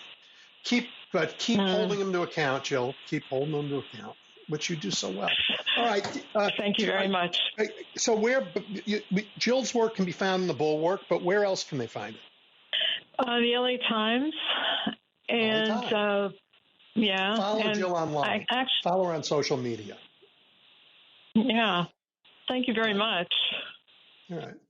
We will talk again soon. I hope so, and maybe happier. Yep.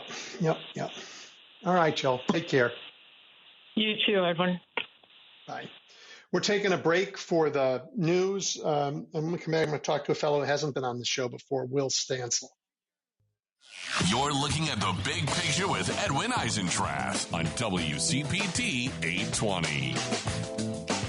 All right, everybody. Welcome back. I'm happy to be joined by Will Stancil. He is an attorney in Minneapolis. He's a policy analyst. He is, I would say, a vocal critic of anyone that normalizes Donald Trump's autocratic rule.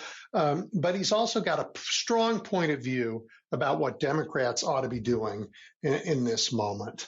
Will, welcome. Hi, Edwin. How are you doing? Thank you. I'm well. Hey, before we talk about politics, I am heartbroken once more by the insane gun violence in our country. And your city suffered, I guess, 2 terrible attacks this week, the one that we all know about and one just a day before. How are people doing? It's been rough. I mean, people have been shaken up. You can see it. I mean, I go to a lot of neighborhood meetings, community meetings, and it's been a tough week for everybody. Yeah, terrible. It's just been terrible. And I mean, I don't want to go right to politics, but the attack brought out the worst in our MAGA friends who I don't think understood the pain that people felt, but they rushed to blame. J.D. Vance blaming people about prayer, Kash Patel and Mike Johnson trying to invent a pandemic of trans violence. None of that's relevant to people who are suffering, and I'm very sorry about that. And it is not relevant. And I was very happy to see that our mayor went out and defended, said that this isn't about, sexual orientation or being trans or anything like that. It's what people do when these things happen now is they go and they try and figure out, what can they attribute to that doesn't make them rethink their political views or rethink, anything about guns. And that certainly happened here. But it was, being on the ground, it's a terrible thing, and it's been a terrible week. Yeah, I'm sorry. I'm so sorry. All right. Well, let's turn to other topics, not as immediately deadly, but also unpleasant. Look, I talk to you about ideas for a minute. For a long time, the Republicans branded their party as the party of ideas. And they held that up against what they described as a transactional Democratic Party, one that just, negotiated deals between big interest groups. Today's GOP is a party of ideas, but the idea they have is let's end the democracy and impose a quasi-religious kleptocracy on the rest of us. It seems like it would be a good idea for Democrats to offer a more powerful governing idea for our future. Do you see that happening? Right now, the Democratic Party seems pretty lost to me. And I think that it's disappointing because this is a moment where the Democratic Party has an obvious opening, in my opinion, to fight back. You're right that MAGA, in some ways, really is a movement of ideas, but there are reactionary ideas, and we should roll back pretty much everything in terrible ideas, but also radical ideas, radical right-wing ideas. It's an extremist party, an extremist movement, to roll back basically everything good in American society and then rebuild it around, certain groups that historically have been privileged and have lost those privileges.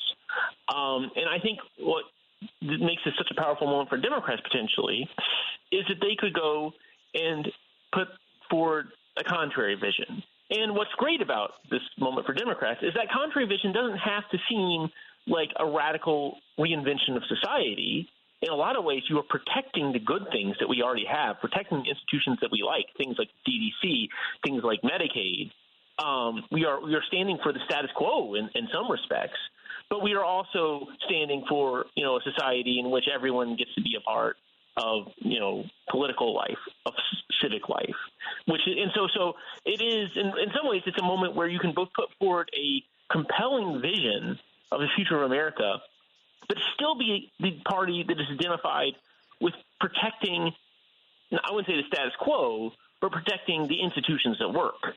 We are in some ways could be the party that is standing up for the America that we know and love.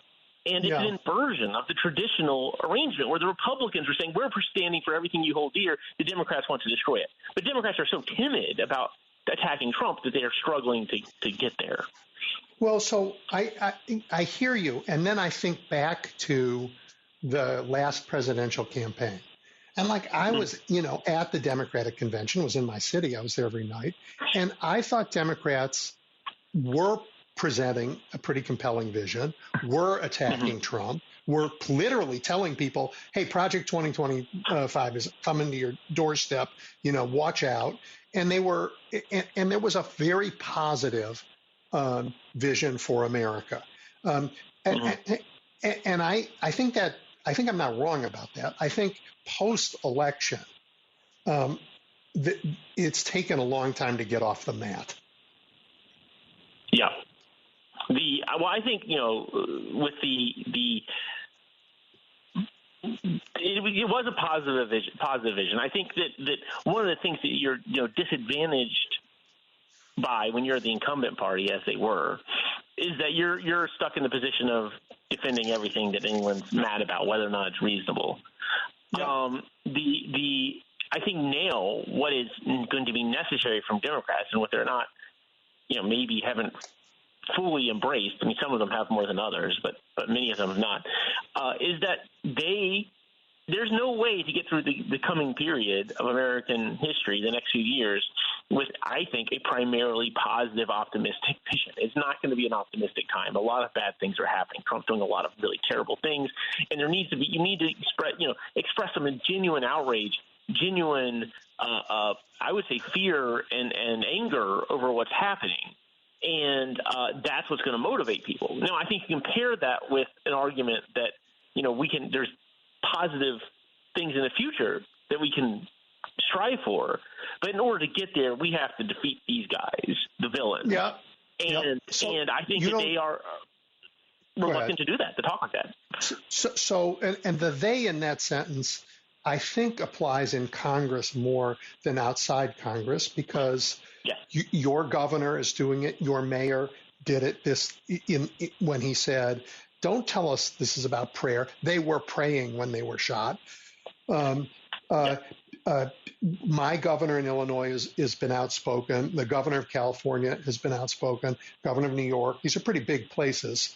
But the they you're talking about, I think, is focused on Washington. Am I right? That's correct. I think that there is a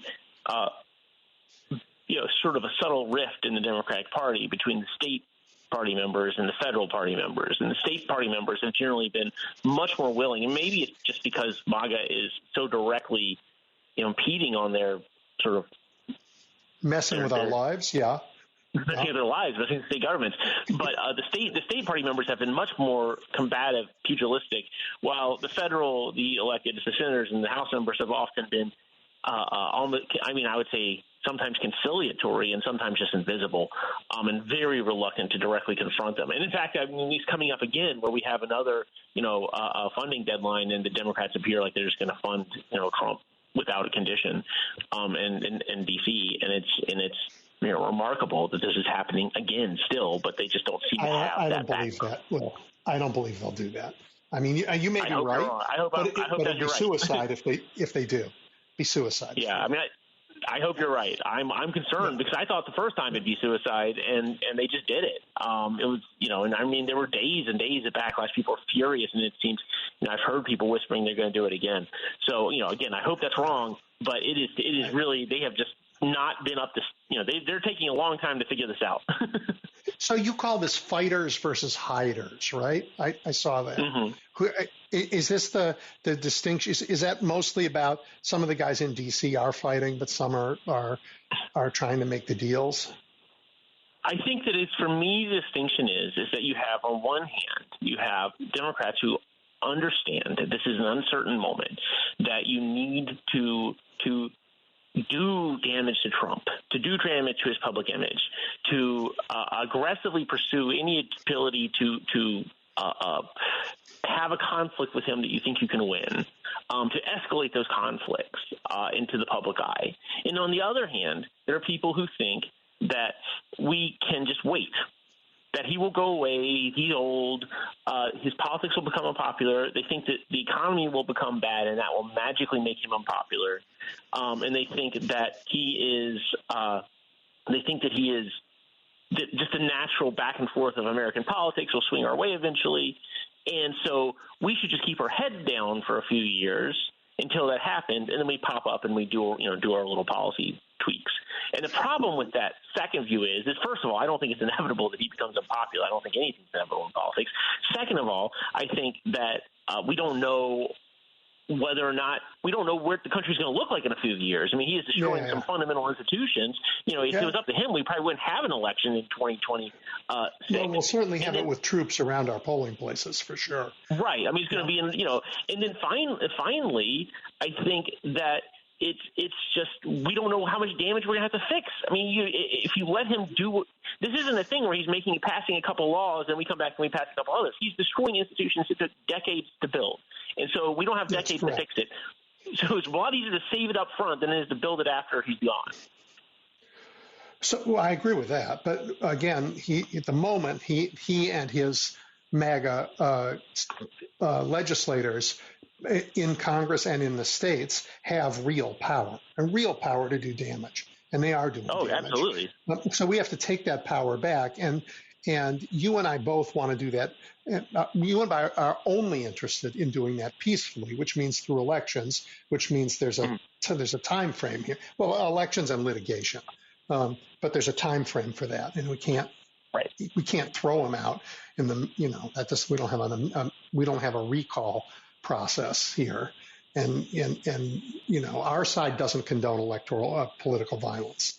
So even when we feel like it, we don't condone it. Let me go back. You said you got people who say they're reluctant. They're counting on the sort of old swing that he's going to do damage to himself, and they think it's smarter to stay quiet. Have you actually heard anybody say that, or is that your observation of their behavior? I have seen people discussing privately that sort of thing. I think that especially I'm just a policy analyst in Minneapolis. So I don't have that much access to actual elected officials a little bit, but I do have some access to consultant circles, the kind of commentator circles, and those are very influential and especially in D.C. where everyone reads the same newsletters, the same Substacks. Yeah. And among those circles, there are a lot of people who think that kind of aggressive resistance, legal resistance, political resistance, rhetorical resistance is a fool's errand. They think that you will make the Democratic Party look obsessed with Trump. They think that it'll look, factional, and it'll damage Democrats in the long run. And those people, I think, are also think that, look, it will swing our way eventually. We just have to ride this out. Yeah, my view about that is people were saying the same thing last time too in his previous administration. So it's a temperamental thing for them. Well, so I want to be clear about where I stand on that with you. Sure. I think that's politically foolish. I also think it is immoral, because this government is hurting people every day hurting people. And every day it's setting the groundwork for hurting our children and even their children. That's how dangerous it is. So anybody who says, shut up and the worse the better, let them crash the economy, let them get rid of vaccines so that everybody gets sick, so that parents have to watch their children die because that's how we win. I'm sorry, that's immoral. We have to stand up and fight every day. It's completely immoral. I also think that there's an assumption, people use the expression touching the stove. The population, the voters, they have to touch the stove. They have to see how bad it is, and then they'll know. They'll know that it's the wrong choice. I am not so certain as everyone else that touching the stove will make any difference. Biden, one of the things that I'm sort of well known for is if you look at the economy during Joe Biden's administration, it was pretty strong, especially for the last 2 years. And the conventional wisdom is if we have an incumbent president with a strong economy, people will recognize that things are going pretty well for them, and they will support the incumbent party. They'll support that president. That did not happen because people are misinformed. People read, they go online, they go on social media, they read conspiracy theories, they read this incredibly pessimistic information. And so their reactions were not really reflecting the empirical, measurable reality. And likewise, I'm not convinced that if you have voters who are experiencing terrible things under Trump, that they're going to blame Trump. I think that if they are deluged in right-wing propaganda, in Republican messaging, in social media, right-wing social media, that's telling them this is the fault of Democrats or of immigrants or of trans people or whatever, a lot of those people will not correctly attribute those harms that they're experiencing to Donald Trump. You have to go out there and make the case. That is unavoidable. That is the nature of politics. You have to go out there and convince people to win hearts and minds. And I think that there are a lot of people in the Democratic Party that have become so addicted to this idea that voters are just mechanical, that they'll just automatically respond in a certain way, that they are unwilling to do that fundamental political work of winning people over. And that's what scares me. I am a little more optimistic than you, in part because of what I've seen in places, weird places where you wouldn't expect it, Ohio, North Carolina, your neighbor state of Wisconsin over the last few years, where they, overcame a gerrymander, where people have said, we are going to fight everywhere. We're going to go into every district. We're going to recruit candidates to carry the flag, even if they can't win the first time out. They're going to go there. They're going to ask people for their votes, and they're going to say, what kind of an America do you want to live in? One where the masked guy can pick you up off the street. And so, Will, I'm optimistic that we have the fight. I'm not sanguine that it isn't going to be brutal and then there's going to be terrible price to pay before we win. I'm not a pessimist long run. I would never say, we can't win. I mean, if I thought we couldn't win, I wouldn't be wasting my time talking or thinking of this stuff. I'd be out there, enjoying my time on this earth. But I do think we can win. I think it's tough. And I think that, the last few years there's been some progress, but obviously the primary trend has been negative if you look at the federal government, what's happening today. And so I think that we don't know when we're going to hit bottom, and we know from history that the bottom can be pretty far down. So, really it's incumbent upon us to fight every moment to try and turn things around rather than assuming that we will just be lifted magically by the tide. Yeah. Help me understand MAGA politics, because I don't. I just don't. It seems like they are digging the deepest political grave imaginable, because destroying healthcare, getting rid of insurance, undermining science, sending the military into American cities, raising the price on everything through mindless tariffs, hanging giant banners of Dear Leader all over the Capitol. I mean, I could go on. The list is long, and none of it is popular. I mean, it's not popular in red states. None of it. Oh, no. How is this good politics? Is it like it's almost as if they think it is a badge of honor to do things people don't like? I think that's closer to the truth than people realize. My view on this is that MAGA politics has essentially become an American fascist movement. And the whole nature of fascist politics, it is a frenzied, anti-rational form of politics that is built around indulging people's fears and paranoias and resentments, especially of other social groups, and telling people that they essentially can attack those groups as much as they want and destroy as much as they want, and they will be allowed to do so as long as they support the great leader. And so I think that it is not rational. I don't think they're thinking it through. I think there's something to them that is almost transgressive and liberating about their willingness to take institutions that have existed a long time, that function fine, and destroy them and say, what are you going to do about it? One of the things, there's a book about fascism by Robert Paxson, The Anatomy of Fascism. There's a phrase in there that always sticks with me. He says that fascism ends in a paroxysm of self-destruction. Basically what he means is that the radicalization just spirals and spirals and spirals until it inevitably self-destructs. And to me, I can see – when I first read that, I didn't really know what it meant. But looking at America today, looking at the MAGA politics and their zeal for destruction, without reason or thought, it makes me think of that, and it makes me realize what he meant, that they are not thinking about – they just feel it. They feel good, and they're going to do it. I'm thinking about that too, but I mean, I'm thinking back to the last century, and what did fascism in was troops from the United States. It wasn't something, they didn't collapse from within. They collapsed because we beat them. So I got to think about that. It's going to take me a minute. What do you think about? When is the business community going to say, the Fed is important and its independence is important? Don't you dare. And oh, by the way, what do you communists mean by taking control of major American companies like Intel, owned by the government, U.S. Steel, controlled by a golden share that owned by the federal government? And oh, by the way, who's exercising those shares? Who's exercising? What's the mechanism for this, since it impacts our economy? Is it just the whims of Donald Trump and more grift? I mean, where is America's still enormously powerful financial sector when everything they've ever built is at risk? To me, this is a collective action problem. No one wants to be the first one to go out there and criticize Trump, to say that he's essentially, pursuing state capitalism. He's not in any way promoting free market ideals, traditional capitalist ideals. But the problem is, if you go out and criticize him, you say this, he will target you personally. So everyone's afraid to be the first one to say it. But to me, it seems like an unstable situation, because if someone does go out and say it and create safety for other people to say it, then suddenly everyone's going to be saying it. It's one of those moments where, to me, it seems like you could get a sudden tipping point where it goes from being something that's completely unsaid and completely unmentioned, and everyone's pretending this isn't even happening overnight, to it being a universal consensus. Because you're right, these companies are not benefiting from this. The tariffs are destroying them. He's seizing chunks of their company. They're essentially just taking control of money that belongs to the private sector for nothing, for no discernible reason.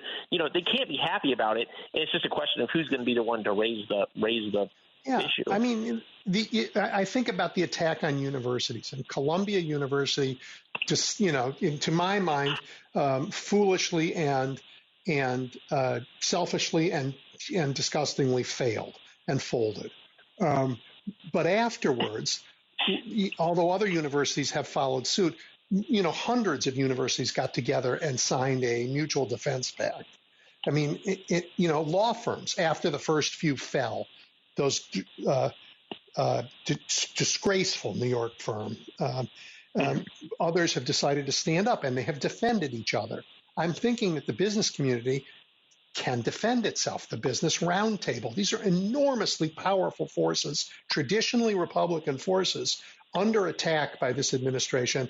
They should be able to find a mutual defense pact and stand up, and not quietly whispering to their friends in the Senate, which is meaningless because they have no spine, but saying it out loud. One of the things how can Americans ever trust them again if they don't? I'm fully with you there. Something I think is an obstacle here is that it's just difficult for human beings to admit they were wrong. And as you say, a lot of these groups are traditionally Republican. A lot of them probably supported Trump in the last election. They never thought it'd be this bad. They didn't think he'd go through with the tariffs. They certainly didn't think he'd start taking, U.S. government shares of companies. And so I think that there's a process that people have to go through where they come to terms with the fact that they made a mistake. But once they do, let's get them through it faster. Let's get them through it quicker. Well, you see this with some of the non-Trump Republicans, some of the Republicans that I actually respect. It's a small group, but there are some of them out there where once they have made that decision, once they realize that they have passed the Rubicon, they oppose Donald Trump, they oppose everything he stands for, they become some of the most vocal anti-Trump people in the world because they have broken that link that has been holding them back to their previous beliefs and to their previous friends. And so I don't know how you usher the business community through that process, but I do think that with the amount of damage he's doing, that some people will get there, hopefully soon. Yeah. Will, we're out of time. I really appreciate your joining me. Maybe we'll do it again, but thank you for participating with this community that we built here. Really appreciate it. Absolutely. All right. Wait, Will, before you go, tell people how they can find your work. I'm mostly active on social media these days. I have a Substack, but you can just go to search for W.H. Stancil, Stancil. You'll find me on Blue Sky on Twitter. You'll find my Substack, and that's probably the best way to find me. All righty. Take care. Thank you. All right, everybody. When we come back, your calls. Edwin Eisendrath is taking your calls now at 773-763-9278. The Big Picture is on now. WCPT 820. All right, Nancy, kick us off. Nancy? Well, anyway, Edwin, you've proven my point once again. And we are in a real bind here because of the undemocratic system we've been following from day one, and they haven't made any major changes. The minority has ruled from day one, and I don't think the cons are afraid of the 34-time felon at all. They looked at him and they said, we can get done exactly what we want to do.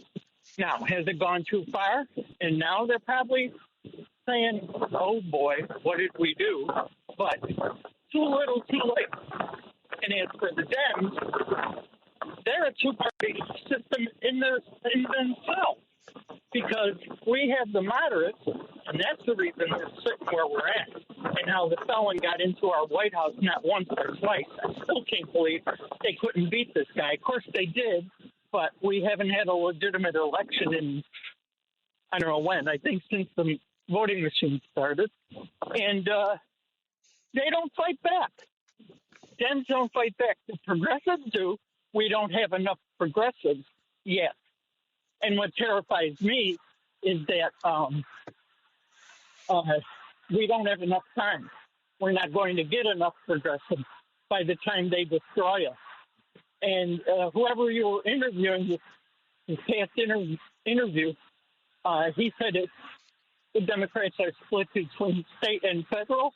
No, they're split between moderates and progressives. And the moderates don't want to do squat. They're the ones who are afraid of everything. And look at what they did to Mamdani in New York.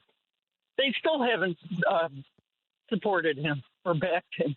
And I have two very intelligent, two very legitimate people who agree with me. That would be Heather Cox Richardson just wrote an article about how this has never been a democracy. And Stacey Abrams, I heard her say it on television in so many words that it's she didn't use these words, but in other words, we're under the illusion of democracy, but we don't have democracy, not true democracy. So I think, all right, Nancy, I appreciate hearing that from you. You and I don't agree, but it's always good to hear it. I think we've had a democracy since 1964-ish until recently. It's not a very long time in our history that we've had a comprehensive democracy. Before that, if you were black, you couldn't vote. Before that, if you were women, you couldn't vote. There were all kinds of things where people weren't allowed the franchise.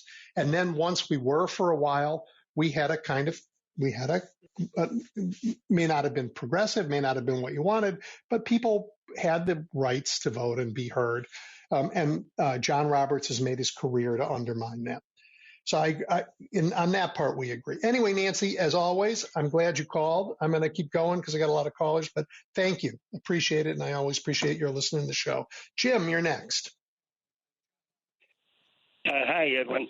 The conversation that always sticks in my mind is between Woodward and Trump, and Trump articulates the disease perfectly to Woodward.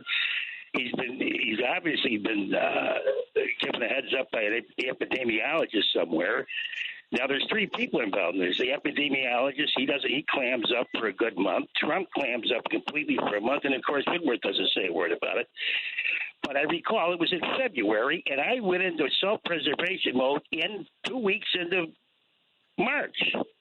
Yep. Now, how does that happen? How does that happen, Edwin? What in God's name are you going to tell me that all of these people wouldn't alert the American public to a deadly disease, a once-in-a-lifetime pandemic? What went wrong there?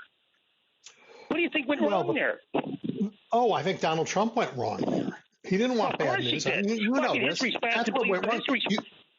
He tried to shut up Dr. Fauci. They still want to hang Dr. Fauci, and he's the one who's trying to alert the country. Yeah, but my point is, what do you think that a president of the United States, if you were governor of Illinois, you were elected governor, and you were told in the morning there was going to be an absolute epidemic, that we're going to take 1 million American lives, you'd be quiet for 2 weeks or 3 weeks? What kind of a governor would you be? I'll never understand that. I'll never understand it. You do understand. Here's what I surmise is what happened was his strategist said, "Well, you can't open your mouth now. You'll cause the economy to crash, and you won't get elected." And so my point is, they're only thinking about preserving their own party. What about the American people? There you are. You understand it perfectly. Yeah, they're preserving their own party. And real quick, if I think, when they'll throw the pardon with the pedophile, these psychos, Maxwell and their ilk will be after he sends the army to Chicago. I guarantee it. That in that week, he'll pardon Maxwell. And it'll be a dead story because everybody will be, oh, Chicago, look at Chicago, look at Chicago. I mean, it's so obvious that it's ridiculous.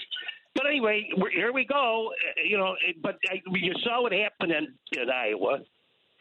Jody Ernst stepped down. We won the state Senate there. We flipped the state there. We went up to Wisconsin. You see, no, wait. We don't have we didn't flip the state. Just to be clear, we broke their supermajority. We still beat a Republican in that state, and Jody Hurd stepped down. So I expect this to have an absolute tidal wave in the terms, and it needs to be impeached immediately, and let it be a cliffhanger in the Senate. And that's what. Anyway, thank you, Edwin. Thanks for taking my call. Thank you. Always, I'm delighted to hear from you, and I like what you have to say. All right, we're heading to Des Plaines and Steve. Hello, Edwin. Thank you for taking my call. Real quick, a number of things here. I was somewhat struck, and this is my sitting here in Des Plaines listening to your two guests, the two ladies you had on, and I don't know. I have to send a critique out. They sounded awful nihilistic to me, kind of like oh well. I don't know. It's just my impression. Forgive me. I don't know. I was kind of struck by their how do I say it? Their quiescence, quite frankly. That's what I sense with them, but that's only my impressions. But in regards to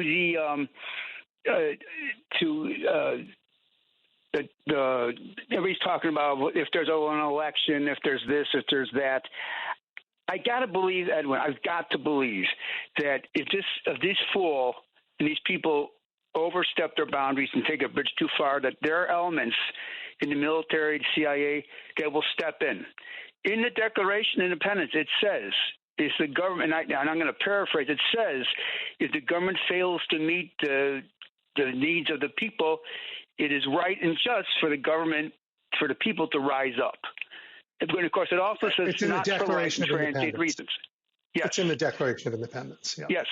So I can't imagine that everybody would just back down and accept a dictator or the elections being canceled. I'm a veteran. I can't believe there'd be veterans that would put up with it. I just can't. I can't for the love of me. So, Steve, I hope we do not, and I do not want to, and I do not encourage anybody. This is, the Declaration of Independence was about armed rebellion against the king. I'm not ready for armed rebellion, but every other way, every peaceful way to win back our country, we shall take on with full vigor. Yeah, I agree. But of course, if he really, you know what I'm saying, if he does really something off the wall, with a bridge too far, and then he's past the bridge too far. He's past the bridge too far. It's causing major damage. Yes. Every day he's there, people are getting hurt. Right. And real quick, real quick, and I'll speed up here. That sycophant cabinet meeting made my stomach crawl.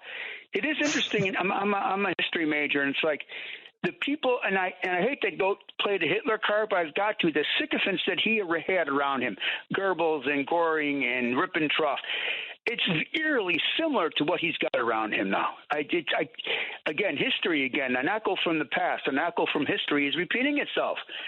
And then Stephen Miller, who was right out of the global playbook. I don't know if MAGA realized that Joseph Goebbels killed his own family. He poisoned his children when Hitler killed himself, and then him and his wife killed themselves in the bunker. Yeah. That's the decrepit and the evil that we're dealing with here, quite frankly, in my opinion. Your opinion is welcome. Your opinion's welcome here. Appreciate it. Thank you. All right, I'm going to move on to let's see, where are we? Ron. Well, there are two. Pick one. We'll take Michigan and then Chicago. Edwin. Yes. This is the 50-year anniversary of the end of the Vietnam War. One of the legacies of the Vietnam War is the AR-15 M16 rifle. 50 years ago, at the end of the war, there were no AR-15s on the streets of the United States. All you did was get an M16. You had to steal that from the military or a police department. Since the Republican takeover, they have pushed the AR-15, and it is I'm a Vietnam veteran against the war. And it is a legacy of our policy in Vietnam of genocide and still not compensating the Vietnamese people and properly our own veterans. The Black Rifle, as it was called, is now massacring us like we massacred the Vietnamese people, and we're doing it to ourselves. And there's no stopping it. Every year, there's more and more killings of innocents, and most of those innocent people are Democrats, and the killings are done by Republicans. And it's pretty scary. You can buy a kit for $500 over the internet and put an AR-15 together. Well, don't tell anybody how to do that. Let make them do the research. Look, I am not. I think we should get weapons of war out of the hands of people and off our streets. They don't belong here.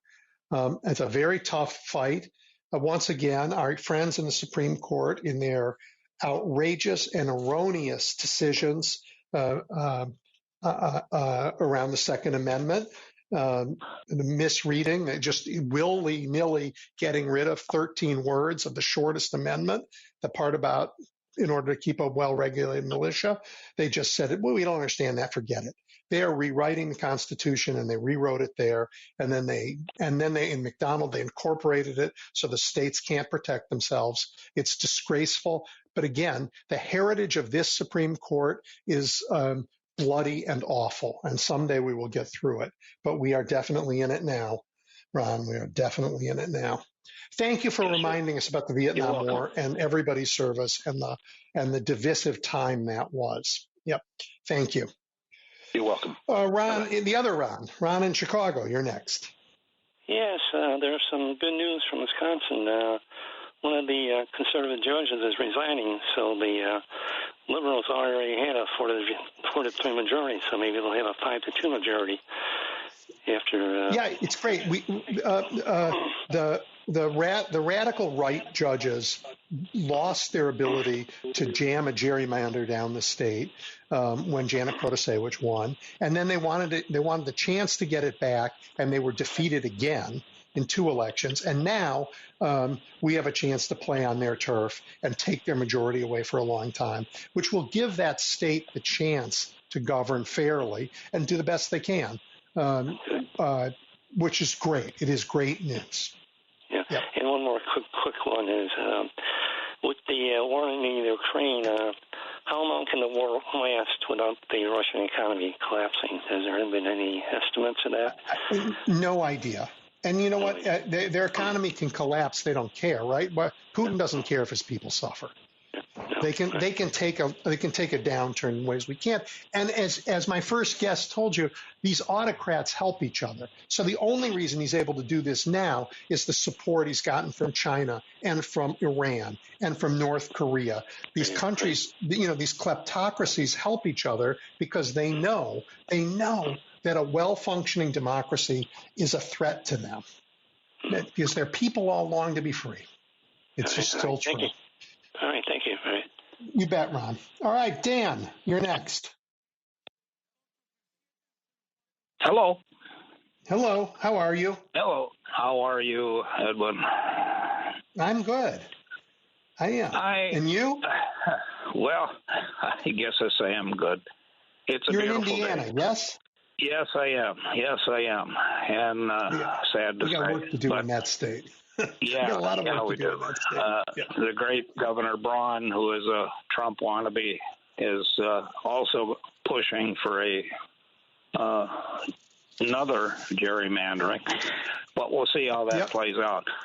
That my question, though, is what something I just heard. I think it was you or a prior caller about a bridge too far. And where is a bridge too far? Is my question. And also the Vietnam veteran got. Pardon? He's passed that. He went over that bridge and burned it behind him. They are too far. I agree. Yeah. So what do we do about it, Edwin? That's what I'm saying. I mean, there's protests going on right now. I've been to several already. There's protests going on. There might be 100 people. My wife and I just took a drive up there. Here in Michigan City. None of it gets any media coverage anymore. None of it that I see. And so where does this leave us? The dear leader is putting his banner hanging from federal buildings now, just like Hitler. And at what point, as I believe the veteran from Vietnam just said, at what point are we not going to take this anymore? And I'm not talking about signs out on the street. That's my point. I mean, it's hard to say, but I mean, it's true. At what point is it 2026 when he says, okay, there's no elections, or of course they're rigged, one or the other, or he will not accept the outcome?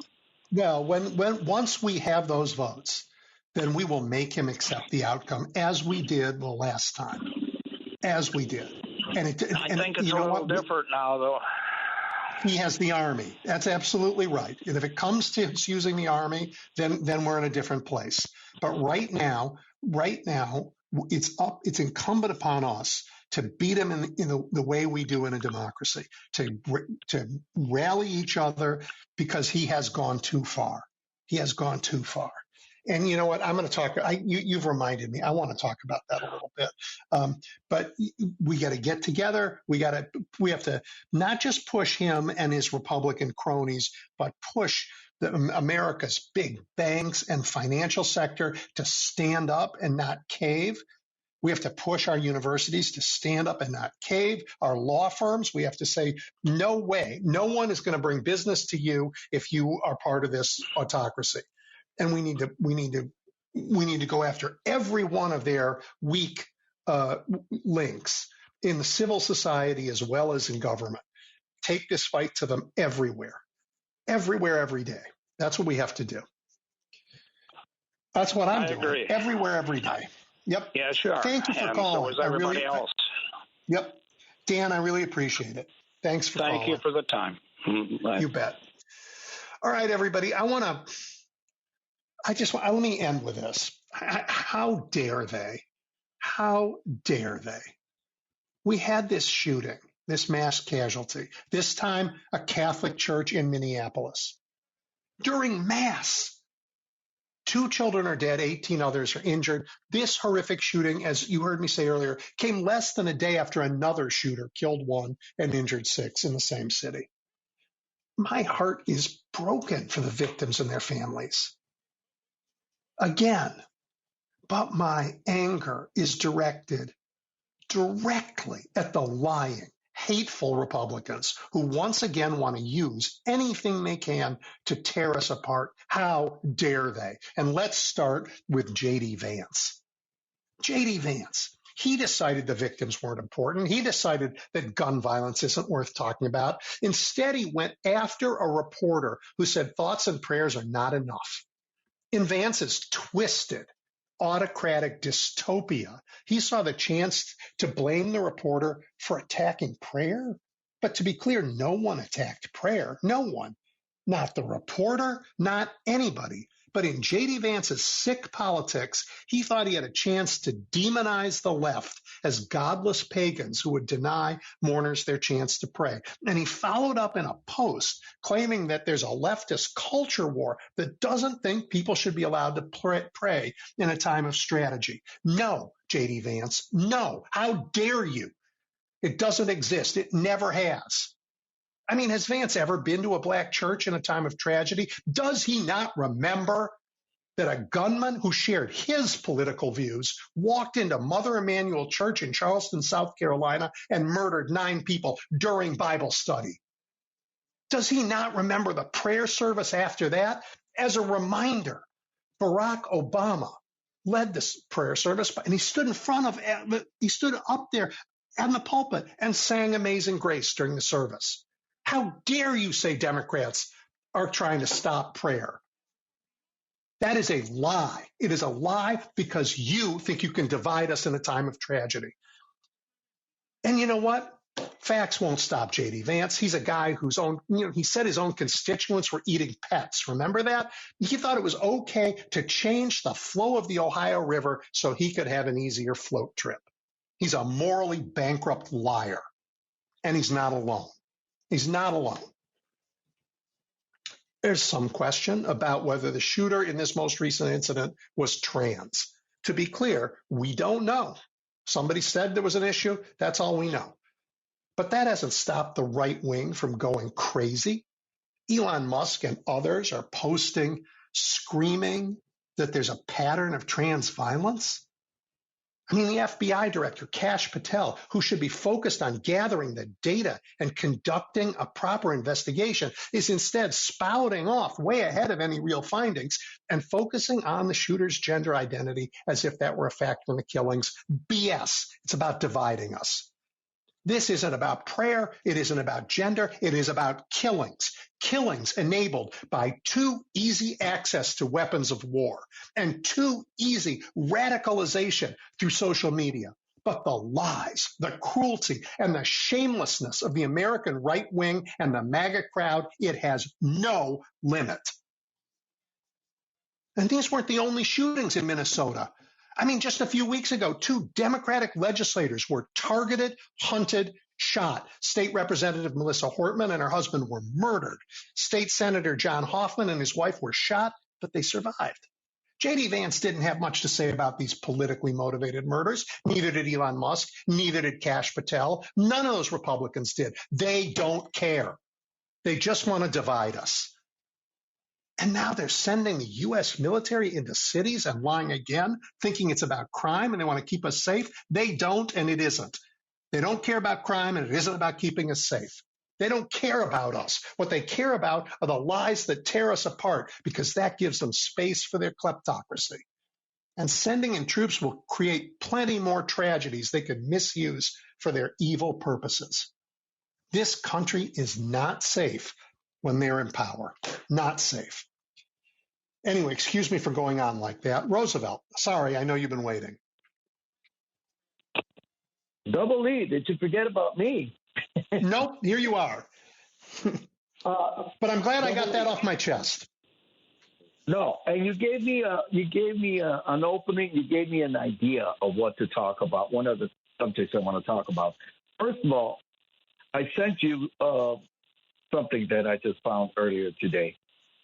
State of Florida, $218 million, according to CNN. It may cost $218 million because I believe they're supposed to dismantle that awful alligator Alcatraz by October, if I'm not mistaken. That's the first subject and the first question.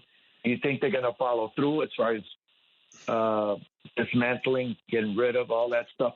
And well, so hang on. The $218 million is what they paid to get it where it is. That's paid already. They've lost that money. Now they can't use it. That money is spent. The dismantling of it is supposed to be between 15 and 20 million more. And so I think they're, but that brings it up to, 240 million. I mean, yeah, it's a lot of money. And then the other rhetorical question that I have for you: do you think J.D. Vance, is it possible that he could be worse than Trump? That's it. I'm going to hang up, and thank you. Have a nice weekend. I appreciate it. Okay. It's good to talk to you.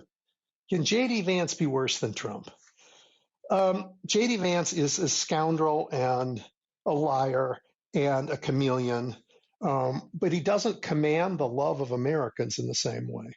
And as much as I can't understand it, there's about 23% of America who is confused about the difference between Donald Trump and God. Right? They just worship the man. That is not something that. So J.D. Vance is smart and dangerous. He would do something. He would destroy America's economy and get rid of the dollar, make it all crypto, and take it. Just take it, and not care what happens to the country. So in that sense, yeah, very dangerous. But they're both appalling, doing damage to the country every day, and we have to get rid of them. And at the earliest opportunity, we have to get rid of them. When we take back Congress, we take a lot of their power away. Every day they have power, they are using it to damage our country. Every day they have power, they're using it to rip us apart. Every day they have power, they are imposing a white Christian nationalist autocracy that says all of us are not equal, that some are destined to rule and some are destined to serve. They are putting a picture of Robert E. Lee, who tried to destroy the country and was beaten by my guy in Illinois, Mr. Lincoln, and a lot of Americans. And they want to put his picture back up in the Pentagon, and a picture with an enslaved man, walking a horse behind him. Shame on them. They're hateful, hateful people. They're as Donald Trump says, they're really terrible people. They're the worst people. They hate our country. They hate everything about our country. And you know what? He's talking in a mirror when he says it. So we cannot put up with it. We have to fight them every day. And that fight means go after their weak links. Go after the companies. Say, don't you dare fall down to this man. Go after call your banker, as I did this week, and say, you're going to stand up and say it's a bad idea to take over the Fed, right? You know that's a bad idea. You're going to get out and say it, right? Do it. Absolutely do it. And move your business from any law firm that caves. That's where we are. All right, my friends, I am crazy about you. Happy Labor Day. Remember the hardworking people of this country this weekend, and hopefully get out and enjoy it a little bit too.